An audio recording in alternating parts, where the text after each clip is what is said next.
Tuesday, you know what that means here on the Splash Play channel. Time for another try draft-a-lon, competing across Underdog's Best Ball Mania, DraftKings Best Ball Millionaire, Drafters Main Event Championship in total 4.5. Oh, I nailed those fingers there. $4.5 million is what we'll be competing for today here on stream.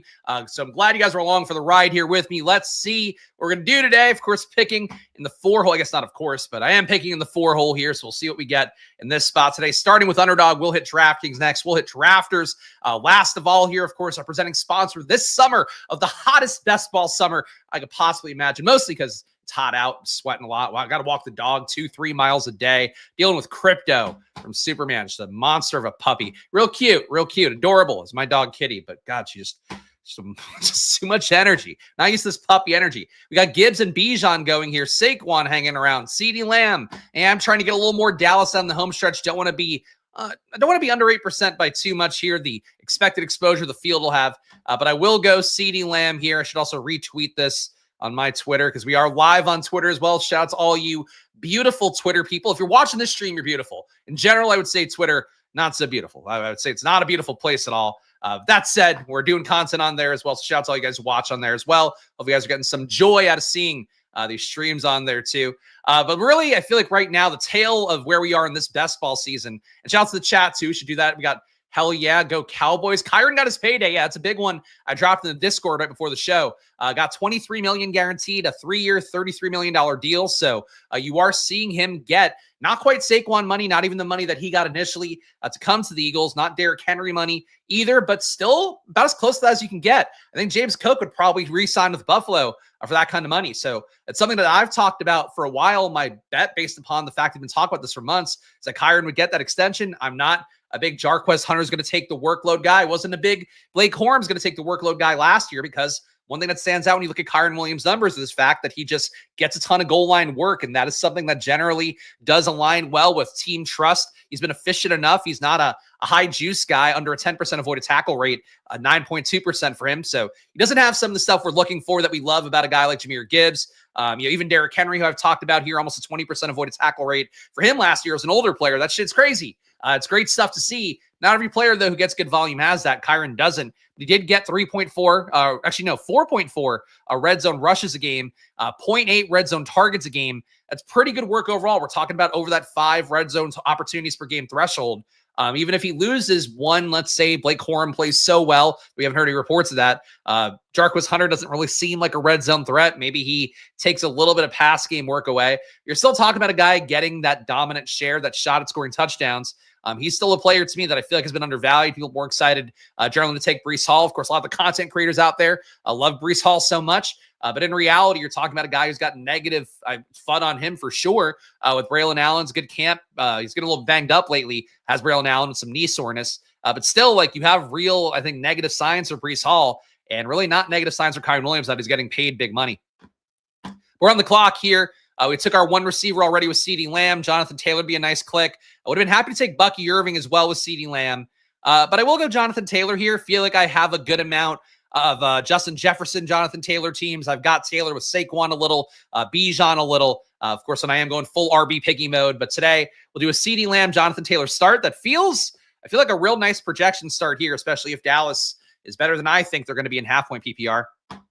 Twitter's a Nazi wonderland. I mean, yes, if you're watching the stream, it's not. I would hope that. I don't think we're going to be fed content a ton here to those types, but look, I don't want to. I'm paying for Twitter now on the Splash Play handle, but not on my personal handle, because I feel like that's my big stand. I'll show you by not giving them $9 a month or whatever. Though honestly, they also give you really big discounts too. I think I paid for $80 for a year on the Splash Play handle for premium, so I could post streams on there again. So I gave my money. I guess I've supported Nazi causes by paying for Twitter. We got 011. I should never say that sentence because people take it out of context and I'll get re-canceled for the 15th time in my life. We got Jonathan Taylor, CeeDee Lamb here. Marvin Harrison, I like. Garrett Wilson, I like more. I am going to go Garrett Wilson here. Obviously, some FUD lately on Justin Fields. Seems like the Jets offense is not running too well in camp. Same thing with Caleb Williams, actually. And this is something I should talk about up top, because I do think for me, Kyron goes to 29 here. People loving the new guaranteed money. I'm still willing to buy these teams that I still fundamentally believe have the ability to be great. And I think for Caleb Williams, the reports have not been great out of Bears camp. Certainly some highlights, certainly some things. Don't start this with me, please. Please, like with things I see in my For You page, I don't want to go there, but this is a quick way to get muted on the Splash Play channel on Twitter. So just let's move on. But shut up also. Please, or I will. There's no free speech here for the record. I'll mute your ass incredibly fast. That said, for what I was trying to say here for Caleb Williams, for some of the other guys out there like Justin Fields getting some negative hype right now. Fields having some inaccurate days in camp. It's a brand new offense. It's a new situation as well. The big thing that stands out to me with what Fields did last year was he was a guy that, was at least a league average accuracy passer overall, on target rate, same thing. So Arthur Smith, who I don't think is generally a guy I regard as being someone that, I'm in love with necessarily what they bring to the table as a play caller and all of that. That said, he was able to build an offense, scheme an offense around Justin Fields that made him at least league average in things like passing that should really help prop him up when he's bringing a ton of that rushing upside. And this is going to be an offense as well that, based on everything we've seen in the preseason and OTAs and minicamp and all that, it's going to be a team that runs a good amount. So you're talking about some play action stuff, some RPO stuff, some opportunity for Justin Fields to get out there and improvise a little bit on bootlegs and things like that. That's all good stuff for him. So ultimately, that's the part that I'm willing to buy in, and I'm willing to ignore the fact that they're starting slow in practice. Like, it'd be great if every team hits the ground running, if Caleb Williams crushes in the red zone more than he already has, if we're hearing more great reports about Rome Odunze and Caleb Williams connection, things like that. So they're getting some strikes, but they're not getting anything reliable. You got to expect there's a ramp up, especially, for Caleb coming from the disastrous Bears situation. Fields, I think, came from probably the best coaching situation he's had in his career, with how Arthur Smith kind of catered that offense to what he brings to the table. But really, to me, the main things here is like, it comes down to what's your stance? Like, what do you really believe in? What do you want to gamble on? I think is really the other thing too. I want to gamble on Caleb Williams still. I want to gamble on Chicago's receivers, probably more than Caleb himself, but I still think Caleb will be good enough. But I also want to gamble on the Jets. I want to gamble on teams like that I feel have great coaches coming in that will eventually whip these teams into shape a little bit more. Would have been great to get Jaden Daniels back, but unfortunately not going to be the case here. DJ Moore. I think Kenneth Walker has been a guy who's rising a little bit. He keeps missing practice, though, so that's probably keeping the wheels down a little bit for the most part, where people kind of take some, I would say, conservative stances sometimes ADP-wise for guys that do have any injury stuff. For Kenneth Walker, though, seems like it's mostly preventative to keep him missing practice from time to time.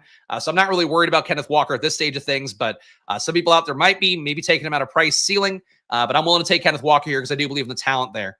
Stafford injury, give Kyron more early season upside. Nick was asking about Stafford as well. I'm not as worried about Stafford either. Again, I get people, and I think in particular people who were burned last year by Christian McCaffrey. Kind of seems like people are even more, I would say, aggressively concerned about some of the injury situations they're hearing about in preseason. And there's really been so many, it's almost hard to keep track of who people are trying to penalize, with guys like Zay Flowers missing practice, AJ Brown missing practice. Like, you have a million guys like that have missed a little bit of practice. And then you have your guys like Darnell Mooney, who's out for some more extended period of time. Shakir, Godwin, those guys haven't, been back in the field yet, or in Chris Godwin's case, hasn't gotten in the field at all. We're on the clock here, though. I should probably make a pick. Chuba Hubbard here, Jalen Waddle here. I am going to go Calvin Ridley, though. I think I got that click in. Calvin Ridley, a guy I've liked this entire time. Feel like I'm kind of playing the hits, besides Jonathan Taylor and CeeDee Lamb up top, of guys that I like a lot in these ranges. Kenneth Walker, happy to keep getting around this 45 to 50 range. Garrett Wilson, getting him around the late 20s, early 30s sometimes, feels good. Calvin Ridley around the early 50s range. It's not been rave reviews for Tennessee in camp. I think one of the beat reporters actually said something to the effect of, would not surprise him to see this team be 3-14 again, based on how it's looked so far. But again, this just comes down to, like, what do I believe versus what's coming out of these training camp practice reports.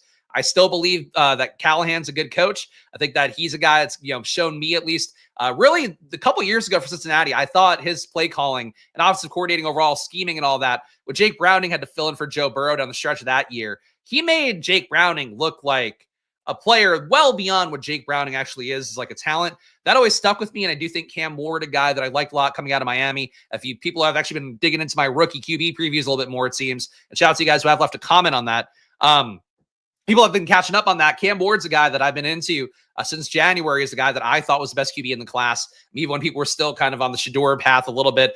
Maybe some other guys are trying to talk themselves into. But I'm a big believer in Cam Ward and his talent. I would love to hear rave reviews. Obviously, we'd love to hear that Jaden Daniels drumbeat like we got last year, because that certainly helps confirm priors and also makes you feel like I should keep buying if this price keeps rising for this guy, so people get enthusiastic for him. But it seems like it's been kind of dog shit for Tennessee. Like, you're having some decent plays to guys like Lockett, guys like Calvin Ridley, a Chig seemingly involved good enough to at least get news blurbs about him being a frequently high targeted guy, sometimes in practice. There's been good reports there, but the running back situation, I guess the only good news is a guy that I've liked a lot, talked about a lot in stream. Actually, my highest exposed player right now across every platform and on BBM as well. Tyjae Spears getting some good camp reports, apparently going to get more touches this year. At least 100 rushes is what the expectation is based on something that came out earlier this week. But for Tennessee, it's not rave reviews. I still believe in what they're doing there. So I'm willing to keep buying on stuff I believe in, even if we're not getting signal. But obviously, the best of both worlds would be if we were hearing great hype for teams like Tennessee that I want to see on the upswing, teams like the Jets I keep buying on. It just comes down to, like, do you want to follow what you're hearing from beat reporters, or do you want to follow the research you've done from day one? Personal choice. I would say following the markets generally as a gambling rule of thumb, always going to be a better thing to do. But I trust my preparation, and that's hopefully a difference between me and some other things out there. We got Dallas, Jets, Tennessee here, Indianapolis, Seattle. Nothing we need to go out and get here necessarily. I do think Montgomery is a nice click here. Juwan Jennings at ADP, not a bad one either. I'm going to go Jennings' way. He's still out of practice with a calf injury / hold in, hold out situation. But I think I'll be able to get an okay RB on the way back. Perhaps a guy I've been scooping a ton in my slow drafts right now. I cannot avoid Joe Mixon, a guy I talked about a good amount on Friday. Another one who I'm buying the injury fall on, even though certainly I get being concerned about the foot injury. Vague concerns, I think, floating around on social media, mostly not really rooted in anything in particular, because the beat reporters for Houston have said expect it to be out there at least week 2, if not week 1. But people out there worried it might be like a season thing, a season-ending thing, or a season-long ongoing thing for Joe Mixon. I just like buying the dip on guys that were going 30, 40 picks earlier, depending where you're getting Joe Mixon now. Juwan Jennings, same thing here, getting him at pick 69. Obviously a very nice number to have any player at. But if for a guy like Juwan Jennings, who at one point was steaming up to the 50s, I'm cool getting him here at this point, just absorbing the risk. I was willing to take David Montgomery with my last pick, and he comes all the way back here. So just going to scoop that up. David Montgomery, 4 spots after ADP. Not a big value necessarily, but does show a pretty decent team build right now. With Jonathan Taylor, Kenneth Walker, David Montgomery. Got nothing at QB, nothing at tight end, but at receiver, we have CeeDee Lamb, Garrett Wilson, Calvin Ridley, Juwan Jennings. So I'm happy with this build. Again, good RB balance here for me, getting the early RB in with Jonathan Taylor, getting Kenneth Walker in as well, top 50. Maybe could have fallen a little bit further because of him not being in practice right now, but I like the talent enough, and I think Kenneth Walker's had a lot of good offseason signal. TX Politics, I'm here. If you could start over, that'd be great. Unfortunately, no, but you do get tipped off if you join the Discord, though. So if you guys want to get in stream drafts here, again, I encourage you both for your EV and for mine, if you're a good drafter in particular. It's not good to be in every stream room if you can avoid it. It just doesn't help you out that much. But if you want to be in here, we're down the home stretch here. I've got only about 38 entries left, I believe, in BBM. So about 10 of which will be on stream, I guess, here down the home stretch. So if you want to get in drafts with me, checking the Discord is the best way to do it, because I do tip people off there. I should see how many drafts I'm in. I should know this number offhand. I keep getting tempted to do them overall. And we only have 30 days left till the season starts, guys. So I think for me, there's kind of a penchant where I do want to wait a little bit longer to get my entries in when we have the most news, the most information possible. That said, I also want to make sure I'm maxing the tournament out and still, frankly, filling time throughout the summer and trying to get a draft in a day at least has been my sort of goal. This is draft number 112 for me. So 112, the former Bad Boy, I guess. Well, now they were associated with Diddy's. Now are they canceled as well? 112 doing great. Tips for cash games, Underdog, non-tournaments, get 3 QB, 3 tight end, and safer players. Not necessarily 3 QB. It does seem like 3 QB more important for tournament formats, at least based on some of the sim products out there. But I would say in general, you're trying to get more overall projection. You're not trying to take as many kind of rookie flyer types. So I would try to, for me at least, and I know, people might disagree. They might think Travion Henderson, by all the social media hype about him being, dominant in the red zone, at least in one practice yesterday. For Travion Henderson, like that guy, guys like him, I'd try to avoid. I'd go more the Alvin Kamara, James Conner, David Montgomery, Tony Pollard group. Guys you feel pretty projectable that have a floor, that also have some theoretical ceiling. I would also try to weight RB and receiver capital a little more aggressively. If you're going to do 3 QBs, it would be because I don't have an elite QB. But if I had an elite QB, I'd probably let that be willing to be a 2 QB build. Same thing for tight end. But I don't think you have to add more at those positions. But certainly a 3-6-6-3 build where you spend more capital at RB at wide receiver, I think would be probably how I'd try to build for cash. But curious to see what you would want to build. Like, what are you playing? Like, what, I don't know. I'm not a big cash game best ball guy, so that might be on me. We've got Taylor, Walker, Montgomery, Joe Mixon here again. I'm just absorbing the dip. The Jordan Mason would not be a bad click either.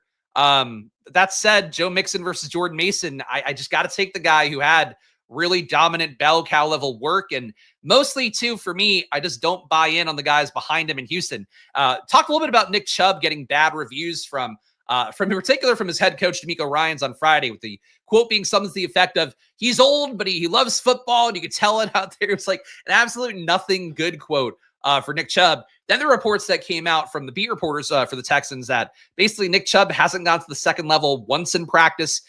He's not a guy who's got a lot of juice left, it seems, for Nick Chubb. So first of all, I wouldn't steam Nick Chubb up. Second of all is like, I really don't think that Woody Marks is a guy that is particularly talented. And I say that again, I'm a USC guy. I've got my USC blanket behind me. Woody Marks is our bell cow back last year, but he was like just a volume guy, added nothing special. Looking at his analytics after the fact from Sports Info Solutions, nothing special there either. I'll make a pick here, but we'll talk more about that in a second. 0440 here. Justin Fields comes back. So let's not be heroes. Take the obvious pick here. Justin Fields. Let me read my Woody Marks numbers, though, because I want to really make the case for why he's not anything special. So Woody Marks, and this is in college. USC played pretty good competition last year. But Woody Marks, I should put on the board view. Sorry. It's also like I saw Pete's doing like the big board view. Should I be doing it like this? Hold on. You hear, wow, that's a lot of board. You get a lot of board per dollar here with this view. Oh, I'll keep this up for now. I got to figure out how, I got to go back and make picks though, but all right, that's got to be in a different window. That's fine. All right. Yeah, Woody Marks. So again, USC, good competition, but frankly, a couple soft games as well. 12% avoided tackle rate. So no juice at all for Woody Marks in college last year. 0.1 EPA per rush. Anything positive for a guy getting 20 touches a game like Woody Marks did? That's good. In the receiving game, he actually got a lot of routes per game, 20 routes per game. Only a 0.03 EPA there. 15% avoided tackle rate in the pass game, so no juice in the pass game. He was okay versus the stuffed box, 0.29 EPA there. Saw 3 runs per game against the stuffed box, 8-man box or more. And he was okay in the red zone. But again, just not a special talent, and I really think that's the thing that I've kind of differentiated myself from this year compared to a lot of the people out there that are kind of, I don't know, loving every rookie, basically. Say like the new name, they're excited for him. They hear that these guys are good. For me, going through the numbers means I want guys that are special. I want guys that look to me like Bucky Irving did last year, like Gibbs has before, like Bijan has before. And there are some misclicks in there as well, like Roshan Johnson in a lot of ways looked very similar to Bijan in college. That said, in the pros, he's shown a fractional amount of talent there. So I should have a more discerning eye for guys like that aren't getting a ton of volume in college. But I don't know. To me, Woody Marks is just not special. And to hear him talked about, people are talking about him right now, it's I just don't get it. It's really what it comes down to for me. We're coming up here, so I'm going to switch back to this view. Look at me, I'm producing. These are new wrinkles here. So this old dog's learning some new tricks. We got Tyjae Spears, my man, goes here. 1440 build for me. We did lose out on Dak Prescott, a common stack partner with CeeDee Lamb. Yeah, not a great spot for this pick. I'm going to go Ramondre here. I know, again, people love Travion Henderson, but we've got this Justin Fields, Garrett Wilson stack. We'll get some Week 17 bring back. Beat reports for Ramondre Stevenson lately have been more reflecting the fact that they expect him to be the 4 yards up the middle player. It does seem like Travion Henderson's getting work in the red zone too, so I don't want to discount what he's putting up so far. It seems like in camp with him, I think putting up, it was 3 receiving touchdowns in the red zone yesterday in the practice that they had. But Ramondre for the tough runs, I think is still going to be the one they go to. And frankly, for a Vrabel, Josh McDaniels team, I think there's still a shot for Travion to right away be like a James White type guy we loved in PPR. Still think the most high value touches go to Ramondre, and that's my bet. And I don't think Ramondre is a special talent or anything at this stage of things. I just think he's priced a lot nicer going, 60 spots later than where Travion Henderson goes. So that's my bet. Doesn't have to be yours. I'll check some chats too in a moment here, but we got 4 receivers at this point, so really would like to get the 5th coming up at some point.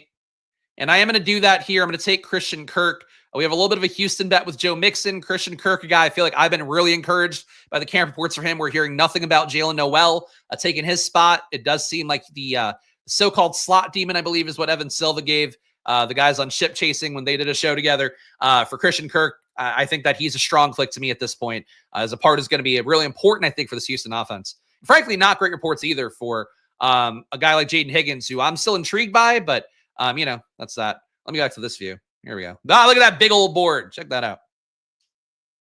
Let's see. Best underdog tournament for someone new, cheap with multiple entries. I think the Pomeranian right now would probably be the best for you. But that's 50 entries. But I think it's $3. So just a cheap one is what I would try to recommend there. Let's see. We'll talk about cash games and stuff. That was a nice review from Nolan.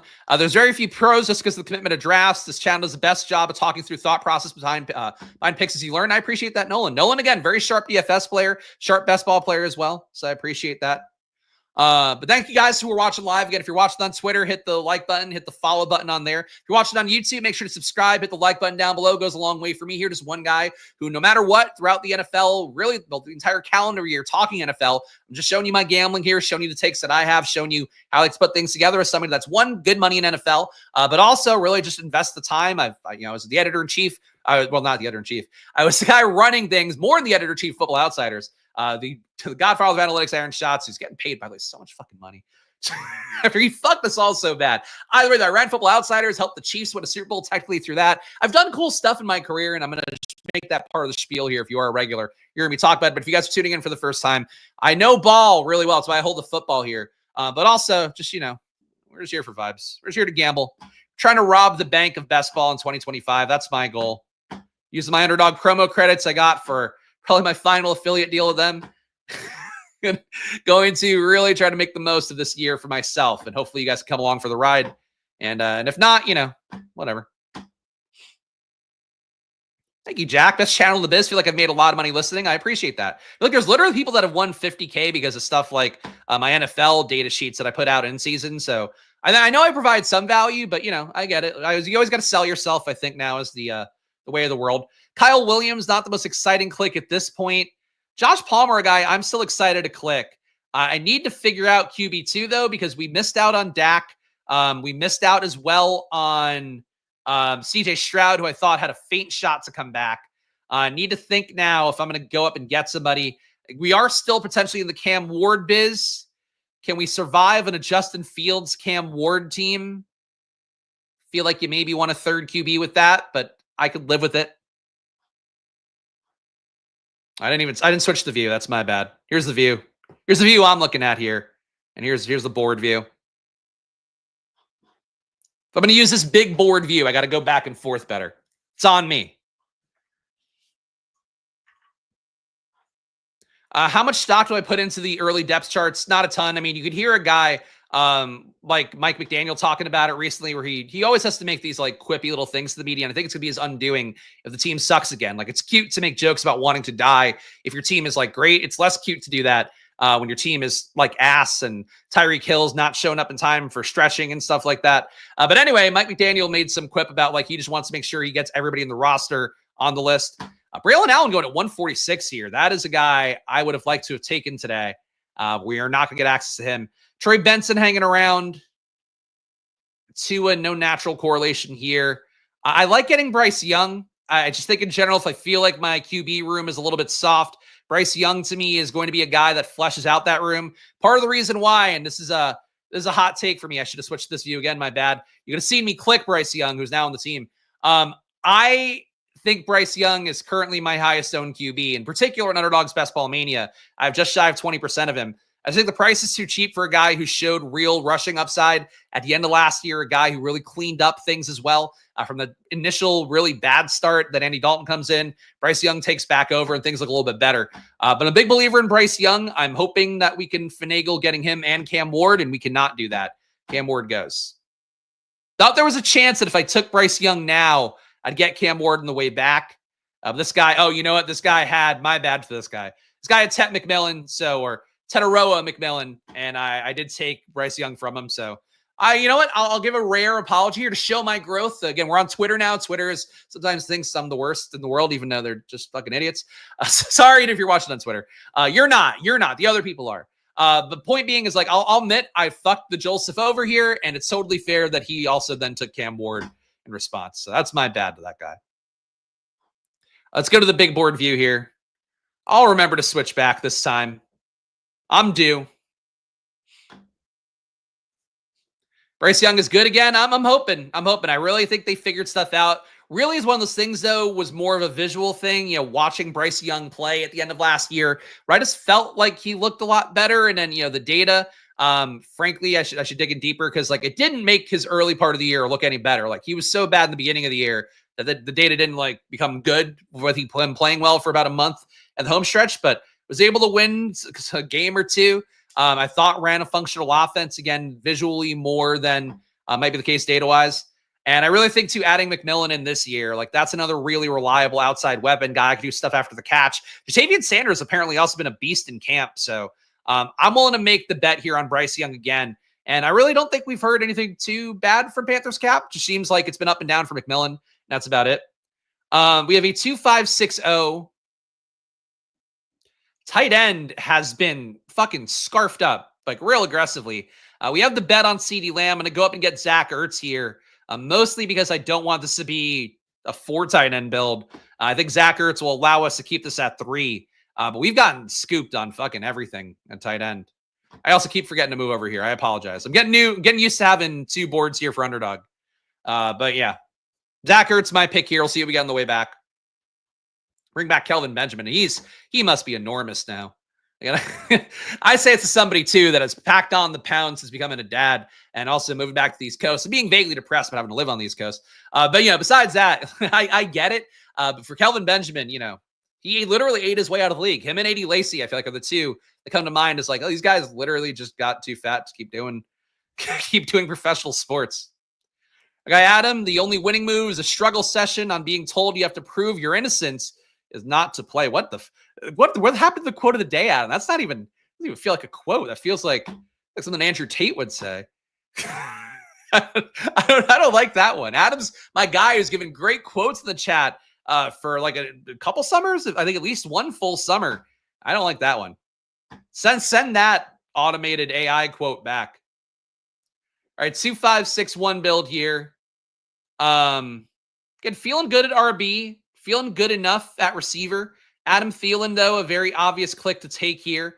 Matthew Stafford hanging around. You can get Matthew Stafford at pick 200 if you want. And frankly, if you have Rams stuff, I think building around Michael Penix more so be a more logical thing to do.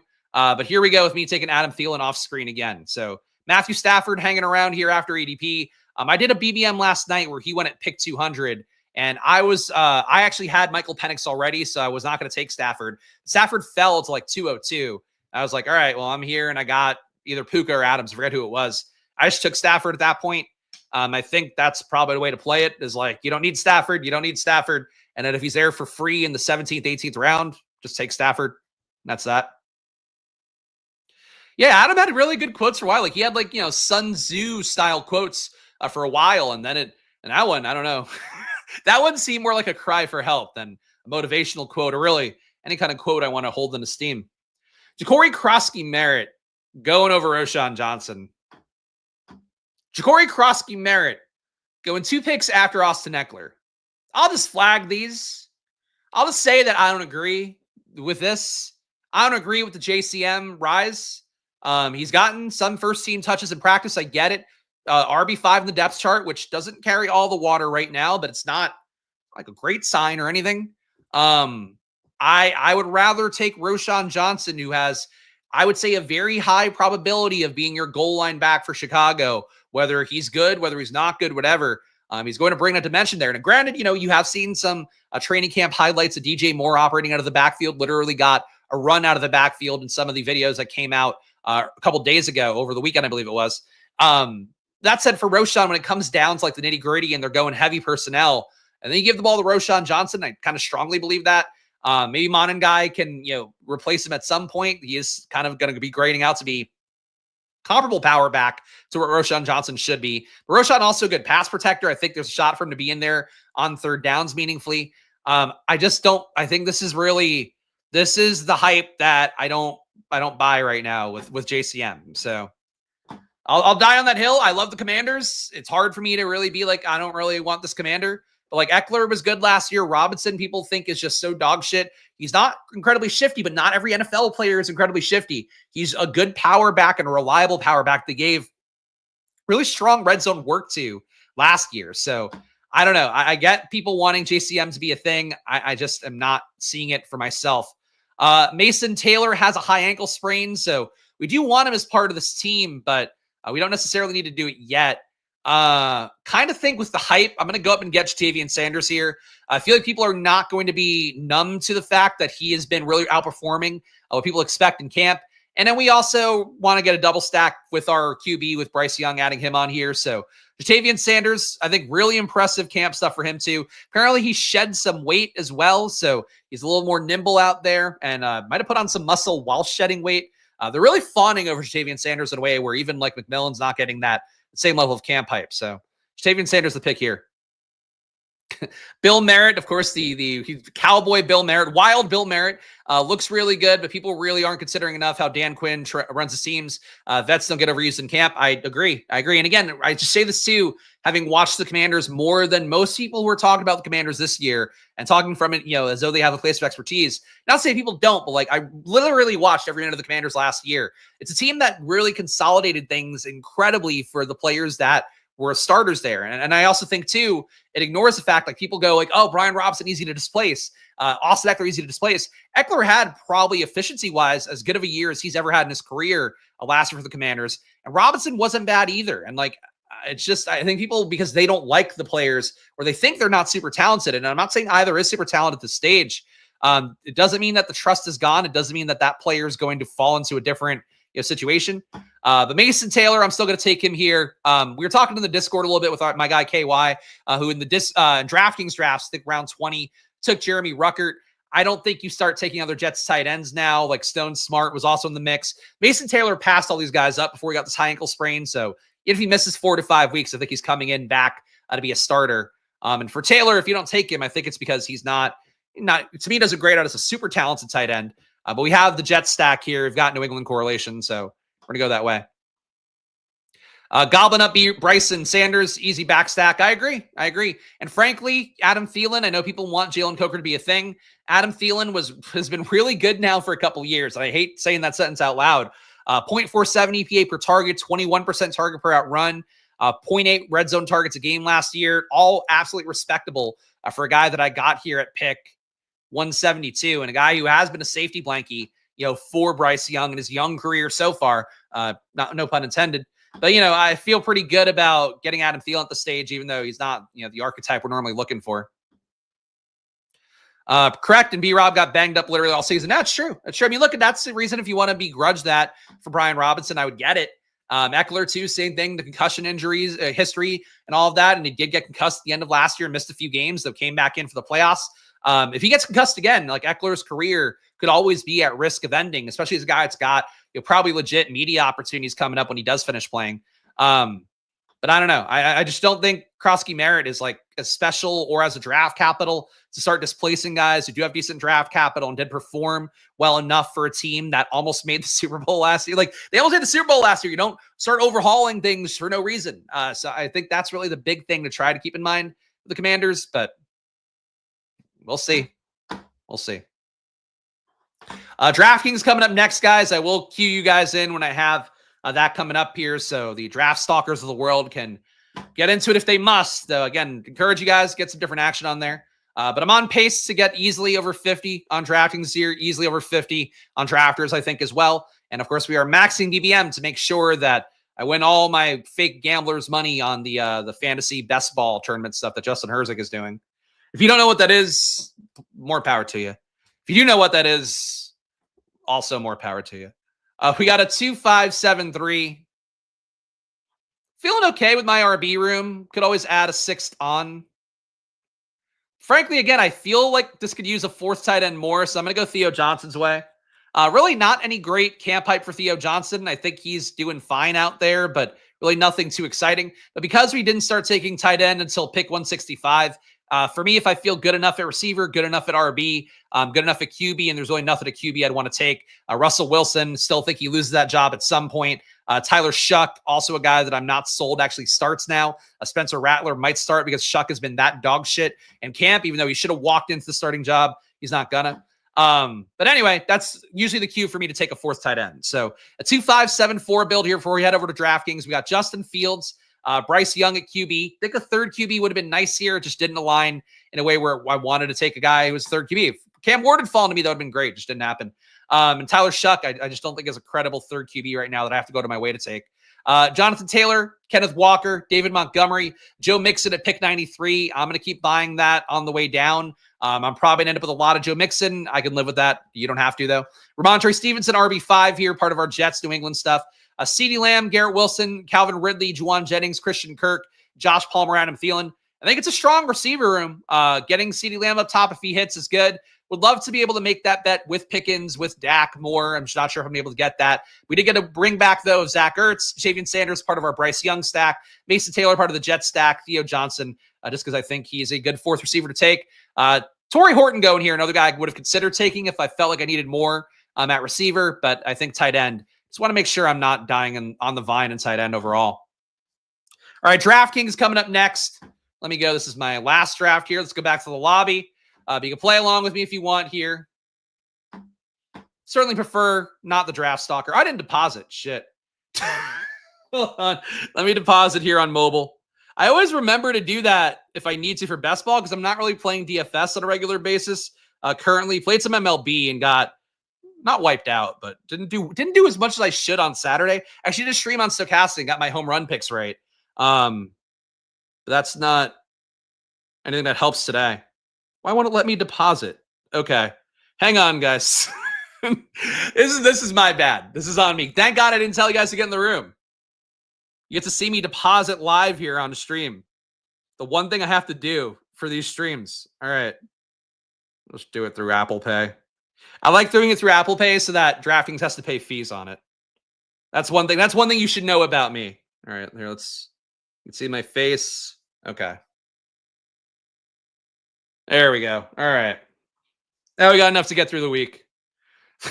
let's draft this team here. Oh, man. 7 out of 12 entrants here, so we got 5 spots. But DraftKings joined me on here. DraftKings, I am not a paid sponsor of DraftKings on this channel. I am technically on Stochastic. They don't pay me, so I don't know how that really works. But play on DraftKings, the big reason to play on there. Number one, when you get your entry in, you get another one for free. So that's the big thing to know right now in these tournaments. Also, a lot of deals going currently for DraftKings where basically you can, I think, get the other day it was like if you put in 3 entries, you would get 3 tickets to the play action. They're doing stuff like that more and more down the home stretch. And the tournament is, I think, about half filled. Where can I find that real fast? The tournament right now has how many entrants? Oh, it doesn't tell you here easily. I feel like somebody's going to drop it in chat before I do. Let's see. Best ball. There's 460,000 entries out of 880. 460 divided by 882. It's about 52% filled right now. So I think they're going to be pushing pretty hard here because there's still, I would say, an outside chance of filling the tournament this year. Drafters is going to have to push really hard, I think, because they're only like 33% filled, a little bit more than that. But watch out for deals coming for drafters, for DraftKings. Obviously, drafters promo code SPLASH. Make sure to check that out. But also, Underdog, I don't know what the fuck they're doing. Supposedly, they're going to have promos at some point, but using promos is an important part of things, I think, for best ball as intelligently as you can because it just increases your shot of higher expected value for each entry you put in. So something to try to be mindful of here. Obviously, do use the promo code SPLASH at drafters. It's the most important thing. But just, watch DraftKings for promos, stuff like that. Zach's in spot 7. Cool. Let's hope you do a good draft. Don't you fuck me, Zach. You're right next to me. Don't you fuck me. Our guy Tyler here. I'm not gonna pull up the other chat because I don't even want to pull that up. But I appreciate seeing our guy Tyler here. Hopefully, he had a lovely time at the ship chasing extravaganza they had, where some of the most diehard ship chasing followers, part of the community. I don't know what's the right phrasing for that. We're hanging out with Pete and Corinne and Gretch. Seemed like a lovely time. Wish I could have pulled that off. B Rob's a dog. Anyone who got shot and comes back to play the same season isn't getting replaced by a 7th rounder. I agree. You know, people love Ricky Pearsall for the same reasons, right? So you can do that. You'll play nice, sexy. Appreciate that, Zach. Build a good team. Don't know what it means to me. That's all. That's what I'm here for, Tyler. It seems like a good, lovely time to go hang on a yacht with the boys. Tyler looking jacked in some of the photos I saw. So give Tyler his flowers. His flowers for working out hard, eating clean, training hard. What's the third one? There's a third one, right? You got food poisoning bad on the boat until last night. Oh, man. Food poisoning, never a good time, especially if you're dealing with water. We got Saquon Barkley at pick 6. Actually, Saquon Barkley goes for a pick 6. Justin Jefferson, though, falling to pick 6 here. Cool absorbing that. Christian McCaffrey, not really a player I'm dying to take at pick 6. If Gibbs were there, I would have probably considered that. If Barkley were there, probably would have considered that. But I will go Jefferson here at pick 6, and we'll see what we get with this build. Jefferson, obviously, week to week with his hamstring strain, but there are videos of him fucking, frankly, like just skipping around the practice field, like really, I'll say mincing his way around. Like he's really like prancing about the football field. So what's going on with Justin Jefferson? So I think for him, he'll be good to go soon enough. Not really worried about the injury, but obviously for me as well, just the theme of the year has been I'm not worried about the injuries, and I'm just going to keep absorbing stuff. There hasn't really been one that's changed my mind about that. But we'll see what we get here. And Jefferson's certainly a player that we could build some Minnesota-Detroit stuff around theoretically. So we'll try to do that. Let's see. Tyler has a hog. Okay, there we go. It's great to hear that. That's what we want. We want to hear about the generous penises of people in the space and what they're doing.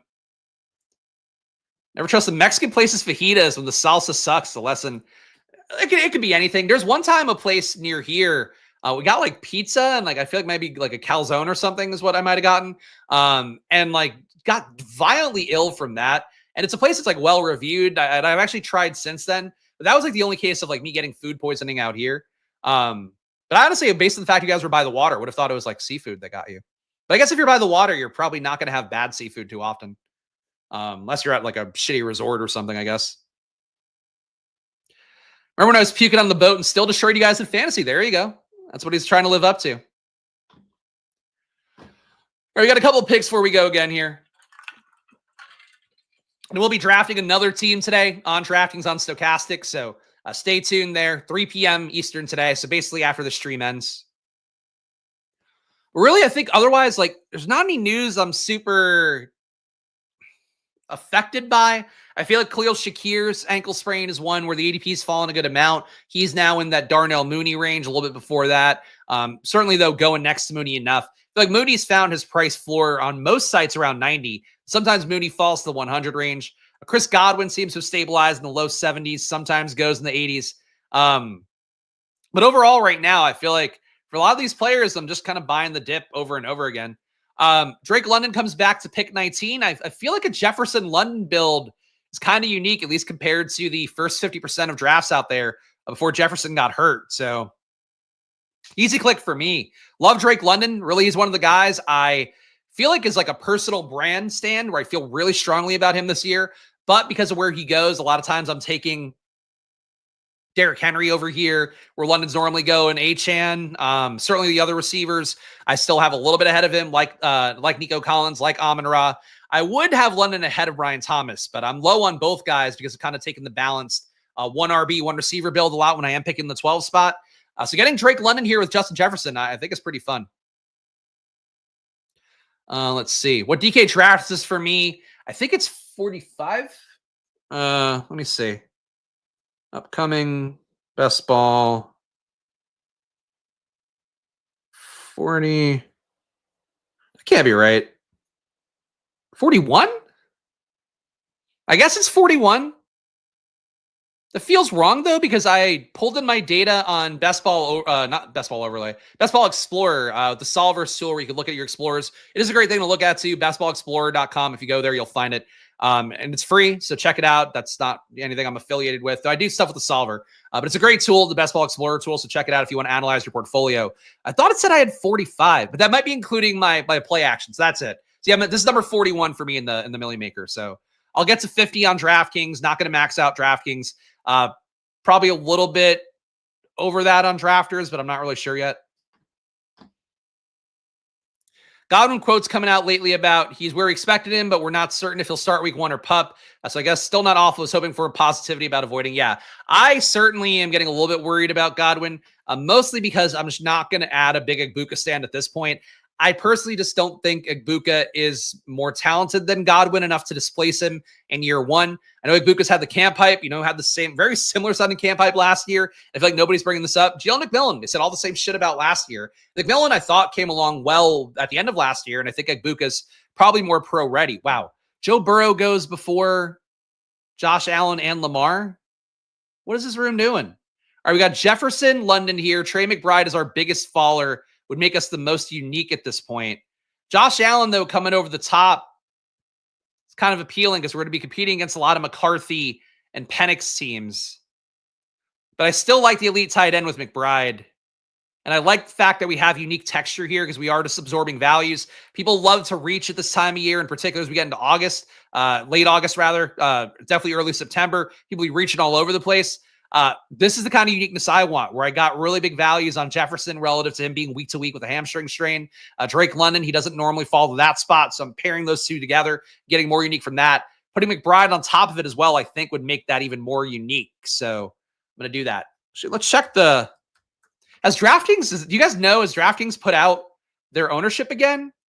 Because I feel like I haven't seen it on Twitter anywhere. But I'm going to look up a Jefferson, at least from the late June data. Jefferson Drake London. You only 5.6% owned. Jefferson McBride. 20%. What about Drake London and McBride? 3%. That's a unique team. So again, this is like the point of the exercise, is you get value like this in certain rooms. I don't know. I strongly believe this is the way you play best ball the best possible way. So I'm really happy to get to start. Jefferson London McBride has not occurred a lot, at least through end of June. It's probably a little bit higher now. I would think it's more like 5 to 10% at the very least. That's pretty cool. Okay. And it's like, take what the room gives you as a sound strategy. And look, I think for you guys who've played best ball for a while, you're probably not like, I'm not saying anything new that I think you're going to be surprised by. For you guys that are coming in, you're not usually, so tapped into the best ball world. Maybe you haven't put in the hundreds of entries in previous years, maybe even thousands, like some of the guys here in the community have.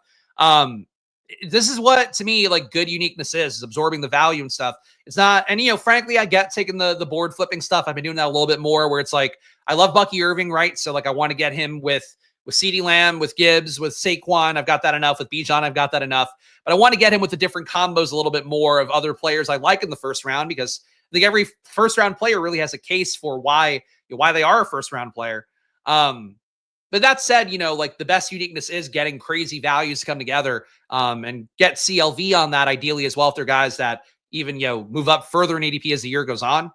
So this McBride, London, Jefferson start, no RB is a little bit spooky, but it's okay. So James Cook holding in for Buffalo after I really thought he was going to do it earlier in the year. Now he's not. But Jaden Daniels falls all the way back. If you watch this channel, one of the foremost Jaden Daniels guys, that hasn't changed. I've got almost 2x the field in Best Ball Mania. Here on DraftKings, I'm not sure exactly where I'm at, but I'll try to figure that out. I think I got to be pretty close to 2x the field here on DraftKings as well. Let me see. Lineups. View exposure.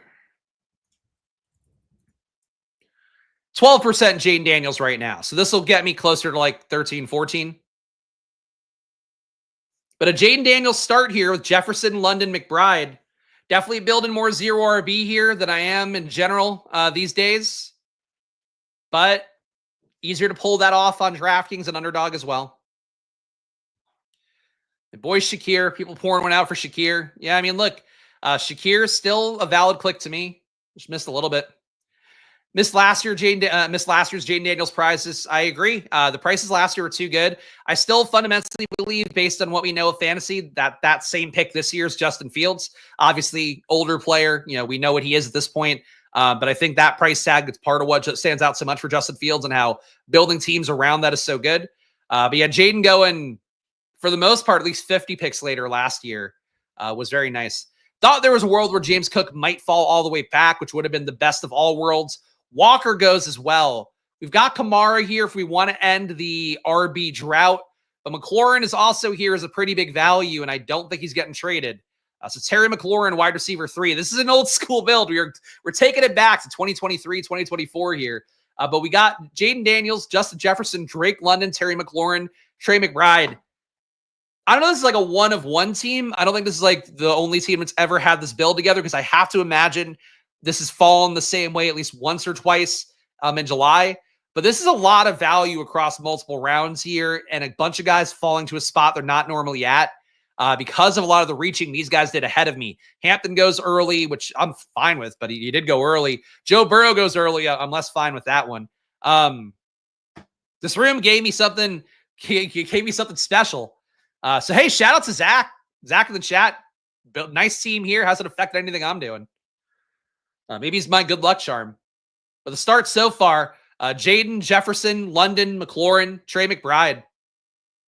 McLaurin as like wide receiver 3 feels beautiful. Was actually watching this. You guys want to know where my brain's at. Was watching some Jaden Daniels 2025 highlights because I wanted, or 2024 highlights rather, because I wanted to kind of get myself back in like my love in Jaden Daniels brain a little bit more, because the price is kind of tough to click, and I do love Jaden, do think he's incredibly talented, and he really passed every box that I could have checked last year, as opposed to a guy like Anthony Richardson, who I think had the fantasy results that I wanted when he was a rookie, but the price tag last year wasn't it for me. And then to see him not be as great rookie year as I think the fantasy results were in terms of the accuracy stuff, to see that really rear its ugly head in year 2, that bummed me out. For Jaden, he checked everything data-wise. The highlights still all look good. There's fucking hour-long compilations of all Jaden's great plays last year. It's a lot of fun. One that kind of escaped my brain that is important to bring up with McLaurin is the amount of touchdowns he had, long plays he had, where he got tackled at the 5-yard line were so much that I do think, and I've talked before about the idea that I really expect Terry McLaurin to regress in touchdowns, because a lot of the easy button touchdowns he got last year, I think, just immediately become Deebo Samuel touchdowns this year, because slants and stuff, kind of easy, low ADOT things that you kind of want a bigger bodied guy for. McLaurin did pretty well last year, but they're not really his natural thing. But he also left a lot of those long touchdowns on the field in a way where I think Terry McLaurin is still a nice click this year if you're getting him, especially at pick 50 I got. Deebo comes back here as well. Not a big value, but we got the Washington stack here. I'm not ready to stop taking receivers, I guess. Wide receiver 4, Deebo Samuel. So we're going to have to hit RB really hard coming up here, but a 1-0-4-1 build. Is it insider trading if I tell you what he said about week 1? Who are we talking about? I missed this one earlier, so I missed the context. But please tell me all your secrets. That's what I always say. Tell me all your thoughts on God. Tell me all your secrets. Those 2 things. Loving the start, though. Wish we had some RBs. Wish we had a sick RB value to go along with the great receiver room that I'm building here. The Washington double on top of Jefferson and London. I mean, this team is going to fucking smoke at receiver, but we got to get enough RB points. Oh, what did Shakir say about week 1? Please, I'd be curious. I mean, Shakir is a gamer, and he's also his game is built on cutting, so I feel like a high ankle sprain would probably not do him a lot of favors. But I think he could be out there for limited routes week 1. All right, so David Montgomery does come back. That is also a 10-pick ADP discount here, so we are just going to keep layering on uniqueness here, and frankly, Montgomery, last year, 0 RB starts for me. A lot of them began with Montgomery. We're back to the full old school build here. So Jaden Daniels, David Montgomery, our RB1 here. Got to add a lot of volume there. Justin Jefferson, Drake London, Terry McLaurin, Trey McBride, and Deebo Samuel. So a 1-1-4-1 build through round 7. Joe Mixon goes earlier here. He would have been a nice one if he hung around to get him as a value RB on top. I would have loved that, but not the deal. All right. Fun team. What's the dog doing? I hear my dog. Kenny's just down there snoring. That's it. That's fine. I actually was I downloaded a bootleg of the Superman movie, and I was watching it this morning again because I really love that movie. I can't sell it enough, and I'm surprised there are people that are like down on it. I think most of the Superman dorks don't like it as much as like probably I do as a general kind of comic fan. But I really fucking love that the crypto version of the dog in there. A crypto with a K, not the of course the trading cryptocurrency. Really love that dog. Like, he reminds me a lot of Kitty, where like she's very cute. She's also like still in puppy mode. Too much jumping, too much biting in particular at Luca and the wife. She doesn't bite me at all. Man, but I love that CGI dog. Really, it's entirely CGI. The crypto dog too. No spoilers here.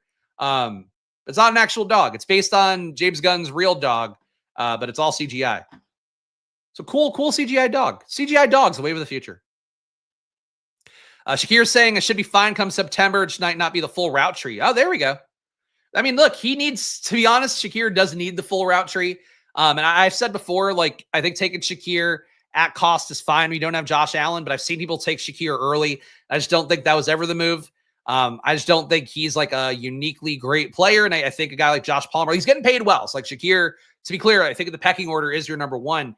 But like Josh Palmer can take enough value away if Shakir's not there. Or if Shakir's slow and banged up. Kincaid can do enough similar things in similar areas of the field. Like, there's enough guys there. And Keon Coleman, if he is the good side of things, seems like he's been as up and down in camp as anybody in football. If he can give more of the good side of things than the bad side, I think there'll be a lot of opportunity for just other guys to be a little bit better. So I have no issue with Shakir, but I think, like, you know, the other guys there also certainly not bad clicks. I mean, RB got kind of bled out, which sucks, because I thought we'd be able to get like an Aaron Jones coming back here, absorb some more value. Could absorb Shakir as wide receiver 5 at this point and just call it a day. But I am going to go up and get Jaylen Warren instead. We just need to get some RB projection in at this point. Warren is right now the RB1 for Pittsburgh. I do think there are things that Caleb Johnson can do that Jaylen Warren can't. But I think there's a better shot of Jaylen Warren taking the whole role than there is of Caleb Johnson taking the whole role. Like, I just don't think Caleb Johnson will be good enough in the pass game, in pass protection, even ignoring the preseason stuff that doesn't really, change my priors. I just don't think Caleb Johnson can be ready for that stuff year one anyway. And what Jaylen Warren does is really good and adds value and has been appreciated by the regime in Pittsburgh, really a couple different offensive regimes in Pittsburgh. So Jaylen Warren, still a big believer in, certainly not to the extent of like a legendary upside or anything last year where he's not the skeleton key. He's not the answer to the puzzle at RB, but he's a good RB3 normally. RB4, even better. Here he'll be my RB2. Shout out to all you guys watching live. Again, whether it's on Twitter or on YouTube, hit the like, hit the follow on Twitter, hit the like, hit the subscribe on YouTube. All goes a long way for me here. Just one guy showing you my gambling. Trying to give you all my takes, all my information as best I can. And of course, come by it earnestly. I work as hard at this as anybody that you know out there. And Jaden Blue at 97. Oof. Somebody's loving the Twitter clips. Somebody's seeing Jaden Blue make some catches in camp and go, whoa, this guy's going to change the game. And in reality, he is probably going to be really frustratingly behind Javonte and Miles Sanders more than you would want. Coaches don't always go for the most exciting player as much as you would like to see, especially coaches that have hired offensive line guys to be the offensive coordinator. But people will see. We'll all see. We'll all see firsthand. I think Jaden Blue's been exciting. I think taking him at ADP, great. Taking him 40 spots ahead of ADP because you saw a couple nice clips. No. But whatever. It's always going to be 2 or 3 dead teams with the moves they make on DraftKings. That is a rule of thumb to keep in mind. It's why you draft there, really, or you should. Tyrone Tracy here, definitely looking a little bit better with the ongoing hamstring injuries for Scatabo. Cam Scatabo, I like a lot. And I think he's really talented. And I've said before, just based on the pure numbers of it all, I think if I were to pick one guy in this class that looks the most like Bucky Irving to me in terms of having that profile, having the good stuff in college as well in terms of being a high EPA, per rush guy, per reception guy, high avoided tackle rate, all that stuff, and getting good volume of touches. It's Cam Skattebo. That said, if he can't get healthy and if this hamstring thing keeps lingering for him, Tyrone Tracy is too good of a click right now at the same ADP. I take Tracy anyway. I think you make both these bets as even-handedly as you can. You wish in one hand, put Tyrone Tracy in the other. But I think for Skattebo and Tracy, now's a good time to buy Skattebo if you don't have enough, and now's a good time to cement your Tracy ownership if you got enough Skattebo. That's how I feel about that. Michael saying Hard Knocks night, NFL season on the horizon is making my nipples perky. Glad to hear about people's nipples always in chat. But yeah, no, look, it's coming back. Hard Knocks, I gotta say, doesn't do it for me the same way as it used to. 4 or 5, I mean, even more at this point. Hard Knocks has been around so long. Like when the Rex Ryan stuff was happening, like that felt like revolutionary TV. Now it feels like a weird, like the Netflix documentaries that come out where the person who the documentary is about is like involved with it. It almost feels like a little too PR machine-y. And but it's just nice to have it back. I think in terms of like being a signifier. To me, it's like the same thing as like the Hall of Fame game where it's like, oh, cool. Here's like we're hitting the markers now for football starting.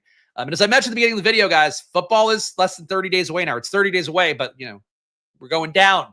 Days don't go up. We're getting closer to the season. So it's time to start getting in football mindset. 30 days here before the season starts. Caleb Williams goes. Tyjae Spears goes. Tyjae, a guy I certainly like. The other guys really, Caleb, really nothing for me. Got to get a fifth receiver in at some point, but we got so much capital for the top 4 that I'm going to probably push that a little bit further down the pike. We got Purdy and Trevor Lawrence going. QB, as we say it every time here on DraftKings, the blood is in the water in rounds 8 through 11, where just people panicking, taking a bunch of QBs, scrambling to take a bunch of QBs.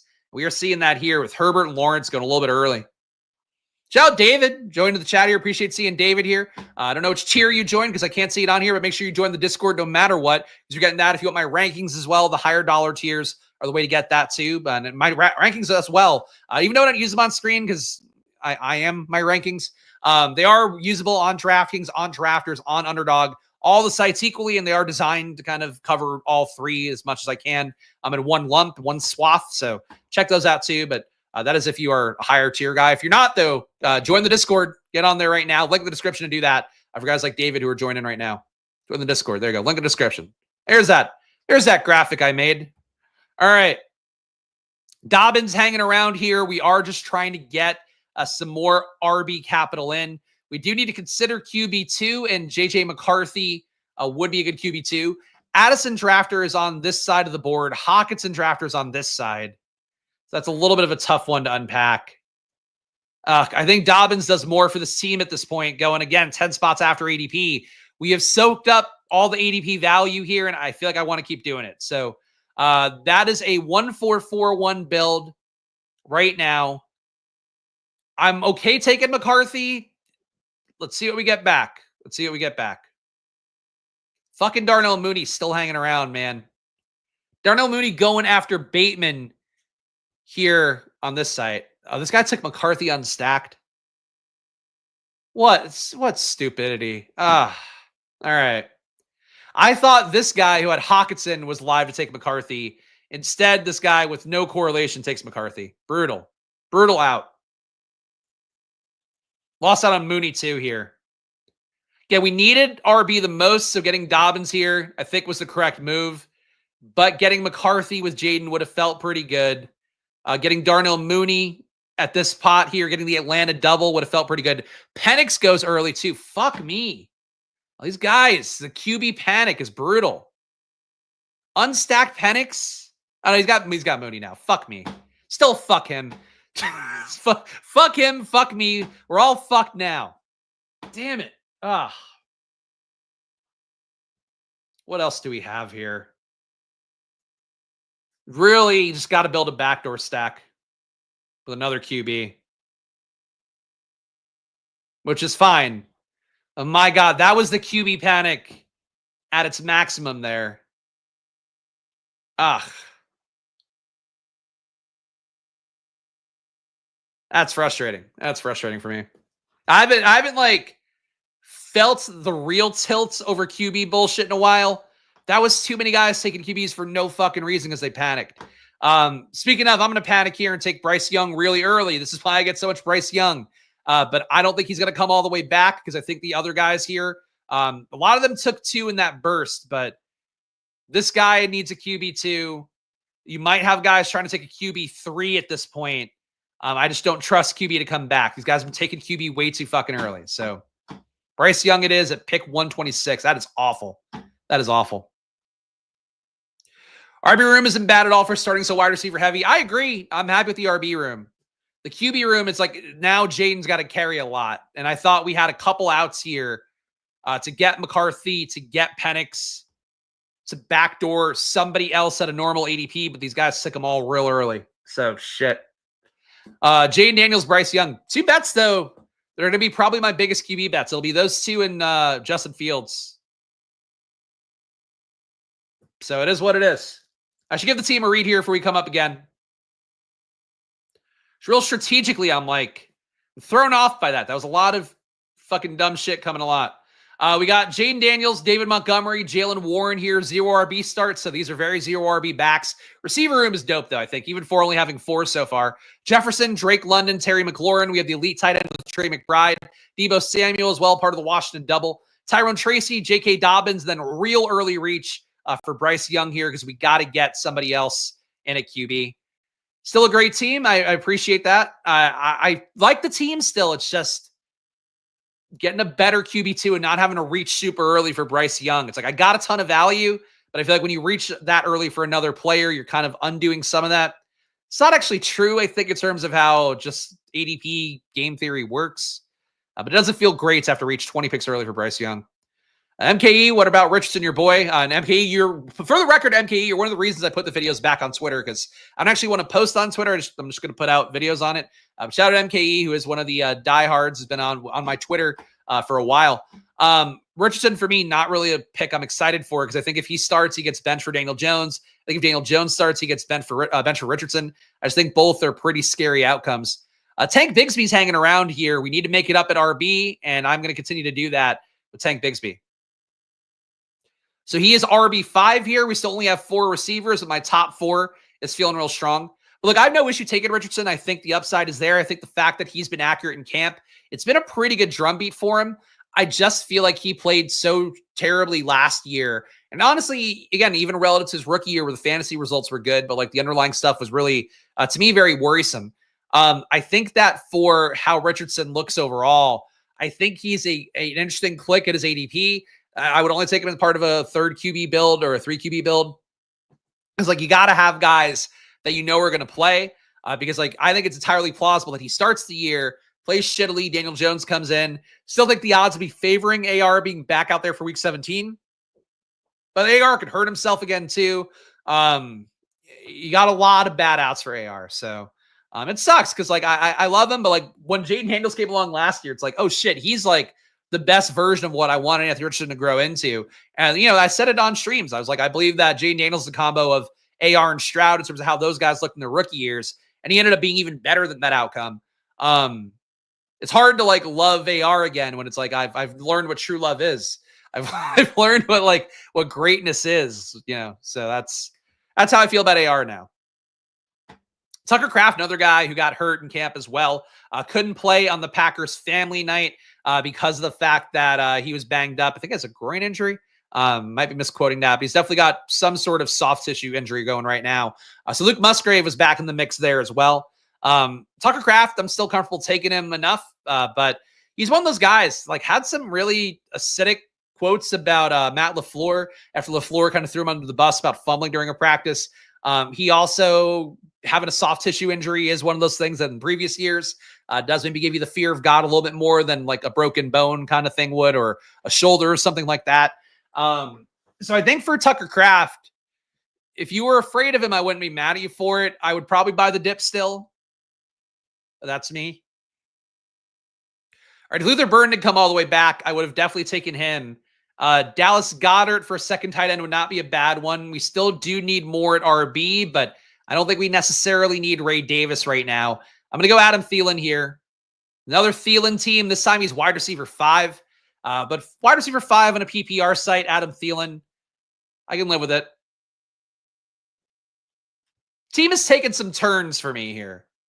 The QB situation kind of threw me for a loop. I feel like receivers gotten a little more bled out than I would have thought. Happy to get my top 4 guys, but really wasn't in a position to take wide receiver 5 in the last couple rounds. I think the capital's like a little off on this team, but we'll get there. We'll get there. A last step on the journey coming up, guys. I will be playing on Drafters. Of course, total points format, 500K to first place coming up on Drafters. So if you want to play along with me, use that promo code SPLASH at drafters.com or download the Drafters Fantasy app right now. It is a really good app. Updates in real time in a way where like you're not missing out on notifications and stuff like that. Check it out, drafters.com or download the Drafters app. They're the presenting sponsor, a Splash Play of this hot best ball summer here. And they allow me to draft on all the platforms as part of just showing you guys gambling and best ball in a way that I thought would be valuable. So please do check out Drafters here and come draft along with me on Drafters coming up next. 20 rounds, full point PPR if you haven't played on there before. If you haven't played on there, really, the biggest thing I could tell you guys is that last year I only put in 30, last year I put in like 30-something teams. Actually, I didn't finish that well in the main tournament last year because I had like no Saquon shares. So no Derrick Henry shares. I fucked the main tournament last year. 2 years ago, though, I did put in like 25 entries, finished top 100. Last year in playoff best ball, I put in 3 entries to finish top 10. So I've made good money off of Drafters. I think for you guys, the opportunity is going to be similar as well. You got to hit on shit like Saquon and Derrick Henry more on that total points format. But if you can draft that way, you'll do well on Drafters, be the main thing I would say, because you have less of a pod luck concern because there aren't pods. So play on Drafters. Again, a good sponsor. Check them out. Link in the description. Or use the promo code SPLASH, whatever. Isaiah Likely going at 157 here. Another guy I'm absorbing the dip on. His foot injury should have him back on the same time frame as the high ankle sprain stuff for Khalil Shakir, for Mason Taylor. So for me, Isaiah Likely, another one where it's a bone injury. Willing to go there again. I certainly get why people would want to bump Mark Andrews up a little bit more because if there is any sort of delayed production, if somehow Likely has a bad situation, hits the PUP list, Mark Andrews is going to look a lot better for that first month. But if you're putting Likely on your team, you should be part of like a 3 tight end build anyway. So I think taking him as part of that still now is fine by me. MK, I've been here the entire year. This is what was frustrating. It's like, I'm not tweeting anymore, so I'm not replying to people on Twitter, all that. There's been videos. It's under the live part of the Splash Play YouTube channel. There's been videos the entire year. There's been videos the last 4 years. I haven't gone anywhere. I understand I make it hard to find me, but really not. Just look at Splash Play Pod on YouTube. Every video that I've ever made is there. I'm glad to see you, MKE, but that blew my fucking mind. You couldn't find the videos. We got Zach Ertz here. Ray Davis hanging around. I think we need Zach Ertz the most at this point. We've got our wide receiver 5. Really no receivers here or outlier plays. But Zach Ertz stacks up with our Washington stuff. We've now got, in my opinion, the only parts of Washington's pass game attack you need. We've got McLaurin. We've got Deebo Samuel. We've got Zach Ertz. That's that. No Dallas bring back. Jaden Blue went incredibly early. Maybe Miles Sanders on the radar for this team. Couldn't get Javonte. So that's how that looks right now. The team is at 2-5-5-2 currently. Jaden Daniels, David Montgomery, Jalen Warren. So a 0 RB start here that frankly looks a lot like a 0 RB team last year, which is a little bit spooky. Justin Jefferson, Drake London, Terry McLaurin here. Nice value on him, getting him after pick 50. Trey McBride, Deebo Samuel, Tyrone Tracy, J.K. Dobbins, Bryce Young, Tank Bigsby. I feel like we made it up pretty well at RB with guys that have been surging as well. And then Adam Thielen, Zach Ertz. So the team works for me. Definitely want to get some more volume at receiver. Might be a 7 RB build as well. But for having to panic and take Bryce Young at pick 126, I think the team is still balancing out well enough.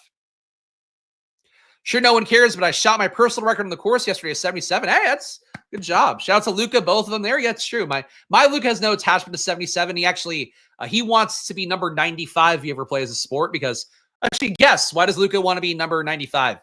Leave it in the chat if you have a guess for why he would want to be number 95. Yeah, I'm glad to hear that. Personal accomplishments, personal records, always something to strive for, so glad to hear it. Spags has been our guide through these toxic fantasy streets for years now. We thank you for it. Thank you, Matthew. I thank you for it. Matthew, one of the guys, has been a member for about as long as I've had memberships on the channel, and you guys are the most ride or die and the most appreciated by me for sure.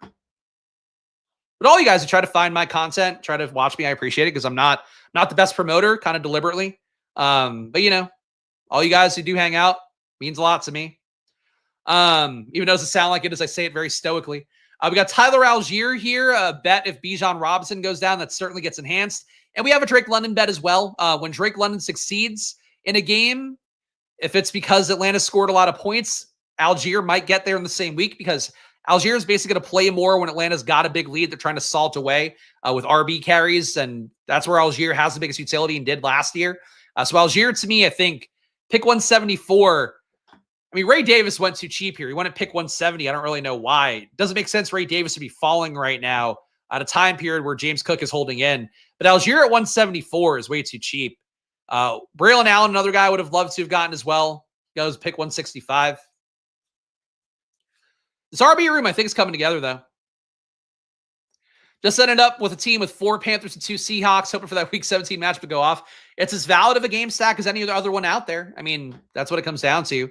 Atlanta's defense, I think a team that's still not going to be very good, but the Panthers defense, I think, will be similarly not good. Yeah, I've said it before, my favorite game stack is still Atlanta-Chicago overall, Atlanta Rams overall. Chicago Niners is my most drafted one on DraftKings right now, mostly because of how the ADPs align, a little bit more easy to get that one. But that's one, too, where I don't really believe in the Niners defense being as good. I think they've gone the wrong way. Robert Saleh might make that look incorrect, which is one of my concern points. But, you know, the Niners, to me, are a team that really went backwards meaningfully on defense last year, and I'm not sure a new coordinator saves that. So I like that game stack as well. But I think really Panthers, Seattle wants to be a good defense. Obviously, the head coach being the guy that was an architect of the Ravens defense, you'd expect them to be good at some point, but they might not be good this year. So, like, you could have a shot at that being a shootout as easily as any of these others, I think. Really, the only game I think has, like, almost a 0% chance of being a shootout feels like Cleveland-Pittsburgh. It doesn't mean that parts of that game can't get there. Like, I don't think that game puts up 60 points. I'd be really, really shocked by that. I'd be shocked if Cleveland scores 30 plus at all this year, to be honest. But, you know, Joe Flacco maybe can get him there. I've got a 2-6-5-2. We really need more at receiver at this point than anything. Receiver has been functionally bled out. Diami Brown's too cheap, though, on DraftKings. Going to go up and grab him.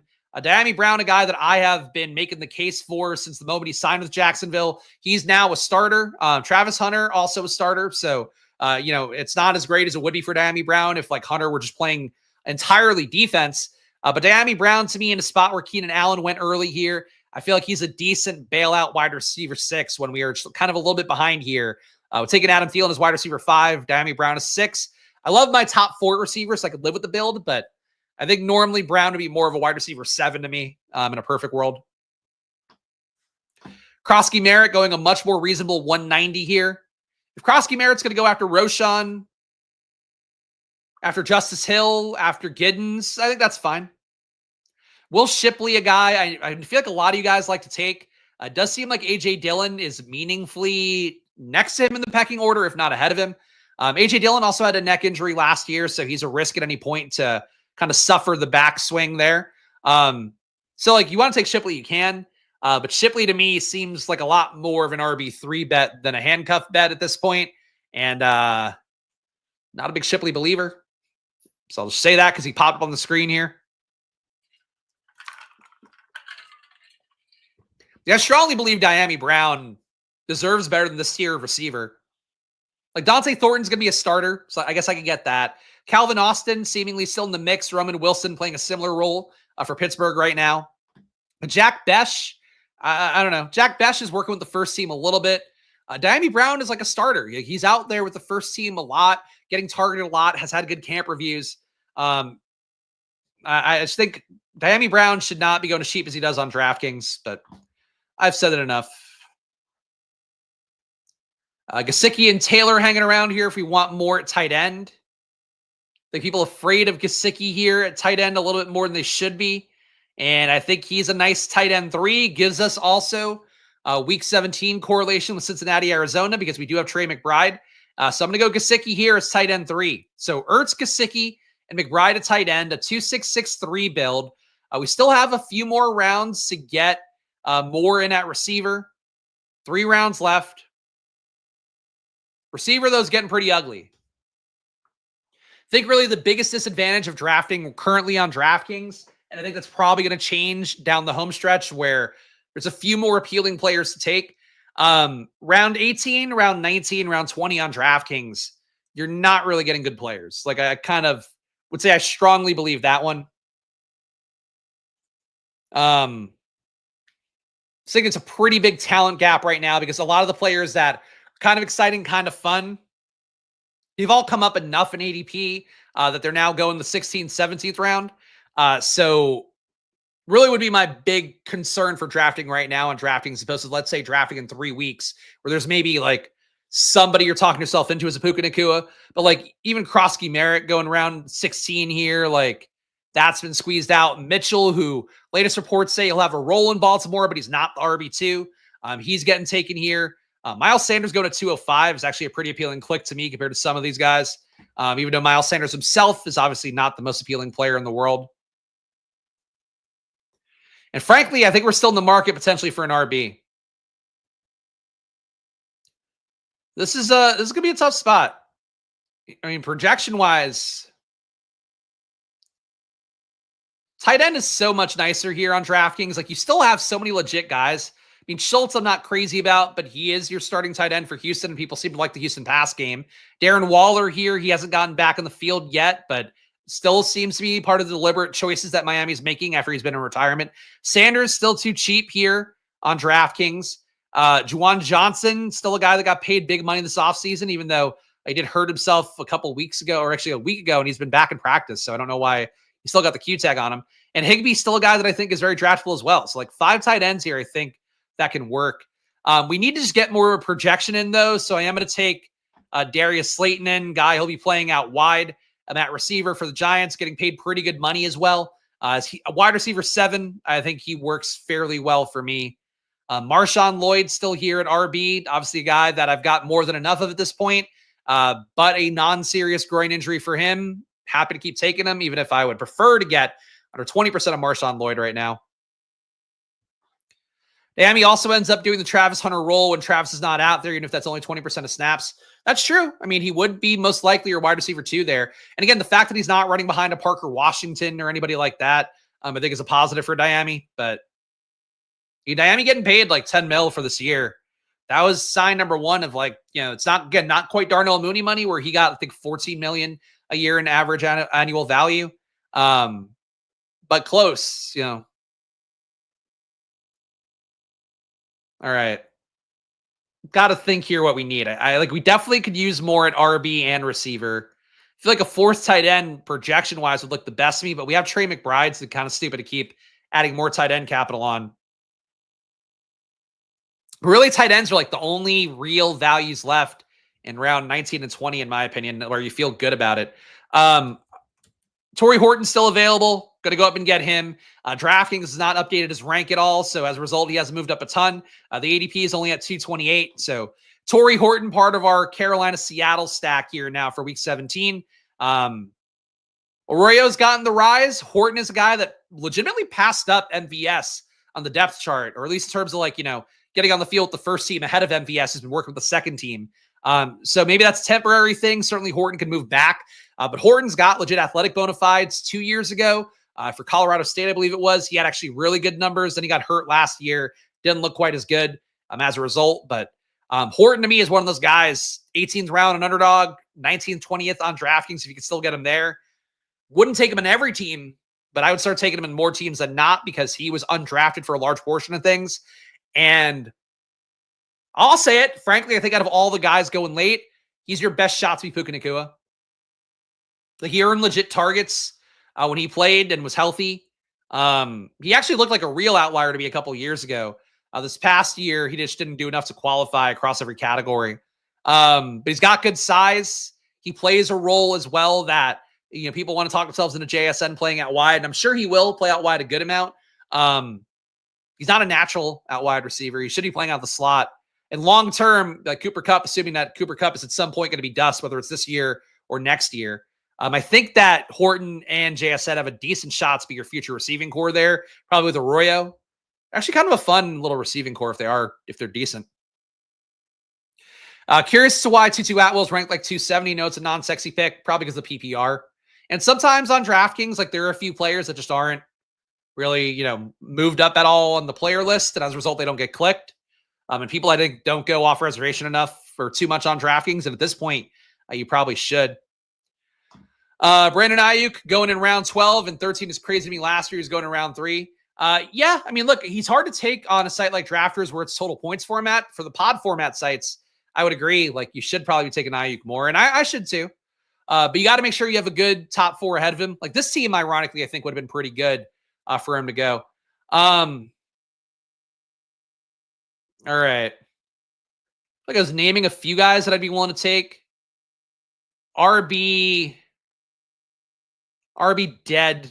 Really nothing here I want to go with. Receiver, pretty dead as well. Jesus. This is awful. I'm going to go... Oh, wait. Fuck, I don't have enough time. No, I timed out. Russell Wilson? All right, actually, that's fine. I was going to go for Jalen Lane, but did he get drafted? No, he was available. Jalen Lane has been working in a little bit. He might be the starting slot when the Commanders go 3 wide. So taking Lane here on a Washington team would have made sense, but it's fine. We could prop up QB projection a little bit more with Russell Wilson. Doesn't really matter. Round 20, whatever. So 3-6-8-3 here. Think getting one more RB would have been nice, but let's read the team. Jaden Daniels, David Montgomery. I also should have started on Drafters, but I didn't yet. So you guys can play along with me on Drafters. Let me answer it right now. We'll read the team. But Drafters, real fast. Promo code SPLASH on there if you haven't been on it yet. And please, for the love of God, deposit on Drafters. Check it out. We got 11 spots to fill on Drafters. So please come play on Drafters right now. And let's fill this room. I should have done it already. That's my bad. Final team, though. Jaden Daniels, David Montgomery, Jalen Warren, Justin Jefferson, Drake London, a combo that doesn't happen very often, especially with Trey McBride. So I like the start here. We got McLaurin as a big value. Daniels is a pretty good value. Deebo Samuel is part of this build as well. So Washington double, which does not occur too often, even though it's occurring certainly more than it did earlier in the year. Tyrone Tracy, J.K. Dobbins, part of me making it up at RB. Had to scramble to get Bryce Young because QB got entirely bled out. Tank Bigsby, part of the scramble to make it up at RB. Adam Thielen, then was wide receiver 5. Zach Ertz, part of the Washington stack. Tyler Algier making it up at RB. It's our last one off the board. Diami Brown, Mike Gesicki, Darius Slayton, Torrey Horton, and Russell Wilson. An auto click here because I could not get Jalen Lane fast enough. I think the team could have been a little bit better. I think getting Lane would have been fun. Certainly tools like the sidekick do really advocate for getting a third QB. So I think for tournament format, let's say Jaden Daniels gets hurt for a month, having Russell Wilson in there potentially to prop up the projection as long as he hasn't lost his job to Jackson Dart by that point, it's probably a good thing. So for how that looks overall, I think the team worked out okay. But I think for the uniqueness here, not getting Penix hurt a little bit, not getting a Rams bring back hurt a little bit. There's a few things that would have made that team a little bit better. But I think it's a good team. I just think it could have been a little bit better for especially that up top uniqueness. Like when you get a unique build like that to start, like you want to really kind of jam it home. And I don't think I did that well enough. But we got 8 spots left here on Drafters. GG to you too as well, Zach. Thank you for not interfering with my draft process, and hopefully the same for you. And I think you built well from what I saw as well. Lane is fun, dude. Looks like a rookie year. Terry low key. It's hard for him to get there. I think if Terry's playing, if Debo's playing, if Ertz is playing, there's not a lot left. But I think Jalen Lane giving you like what Diami Brown did last year, for free, I think that's a possibility. So that's really how I view Jalen Lane. Probably wouldn't take him an underdog, but taking him here 20th round on Drafters, on DraftKings, I think that feels fine. Guys, play along with me on Drafters here. You can see this little thing going on here. It's a little bit faded out because I don't want to close this window because it tells me when the draft is filled. But basically right now on Drafters, if you draft 10 consecutive days on there, you get a free main event ticket, which is $20. The big tournament they have on here, you also get a $10 pick'em. If you draft 20 straight days here down the home stretch, you get 2 $20 tickets and then a $25 pick'em. And if you draft 30 days straight, which you can do right now if you start today, you can draft 30 consecutive days on Drafters. You get 3 $20 tickets and also a $50 pick'em for free. So good stuff going on Drafters. Check it out. Of course, presenting sponsor here. And these rooms are a bear to fill sometimes, but if you get in, do some slow drafts too. It's another way to do it. I don't have the stuff for Krosky Merritt. I don't even know if he qualified a couple of years ago. Let's see if I have it in the 2024 data. Let's see. And please fill this drafters room for the love of God. All right. I'll look if he's all right. He was in here. Corey Krosky Merritt at New Mexico. Let's put him in over Dylan McDuffie.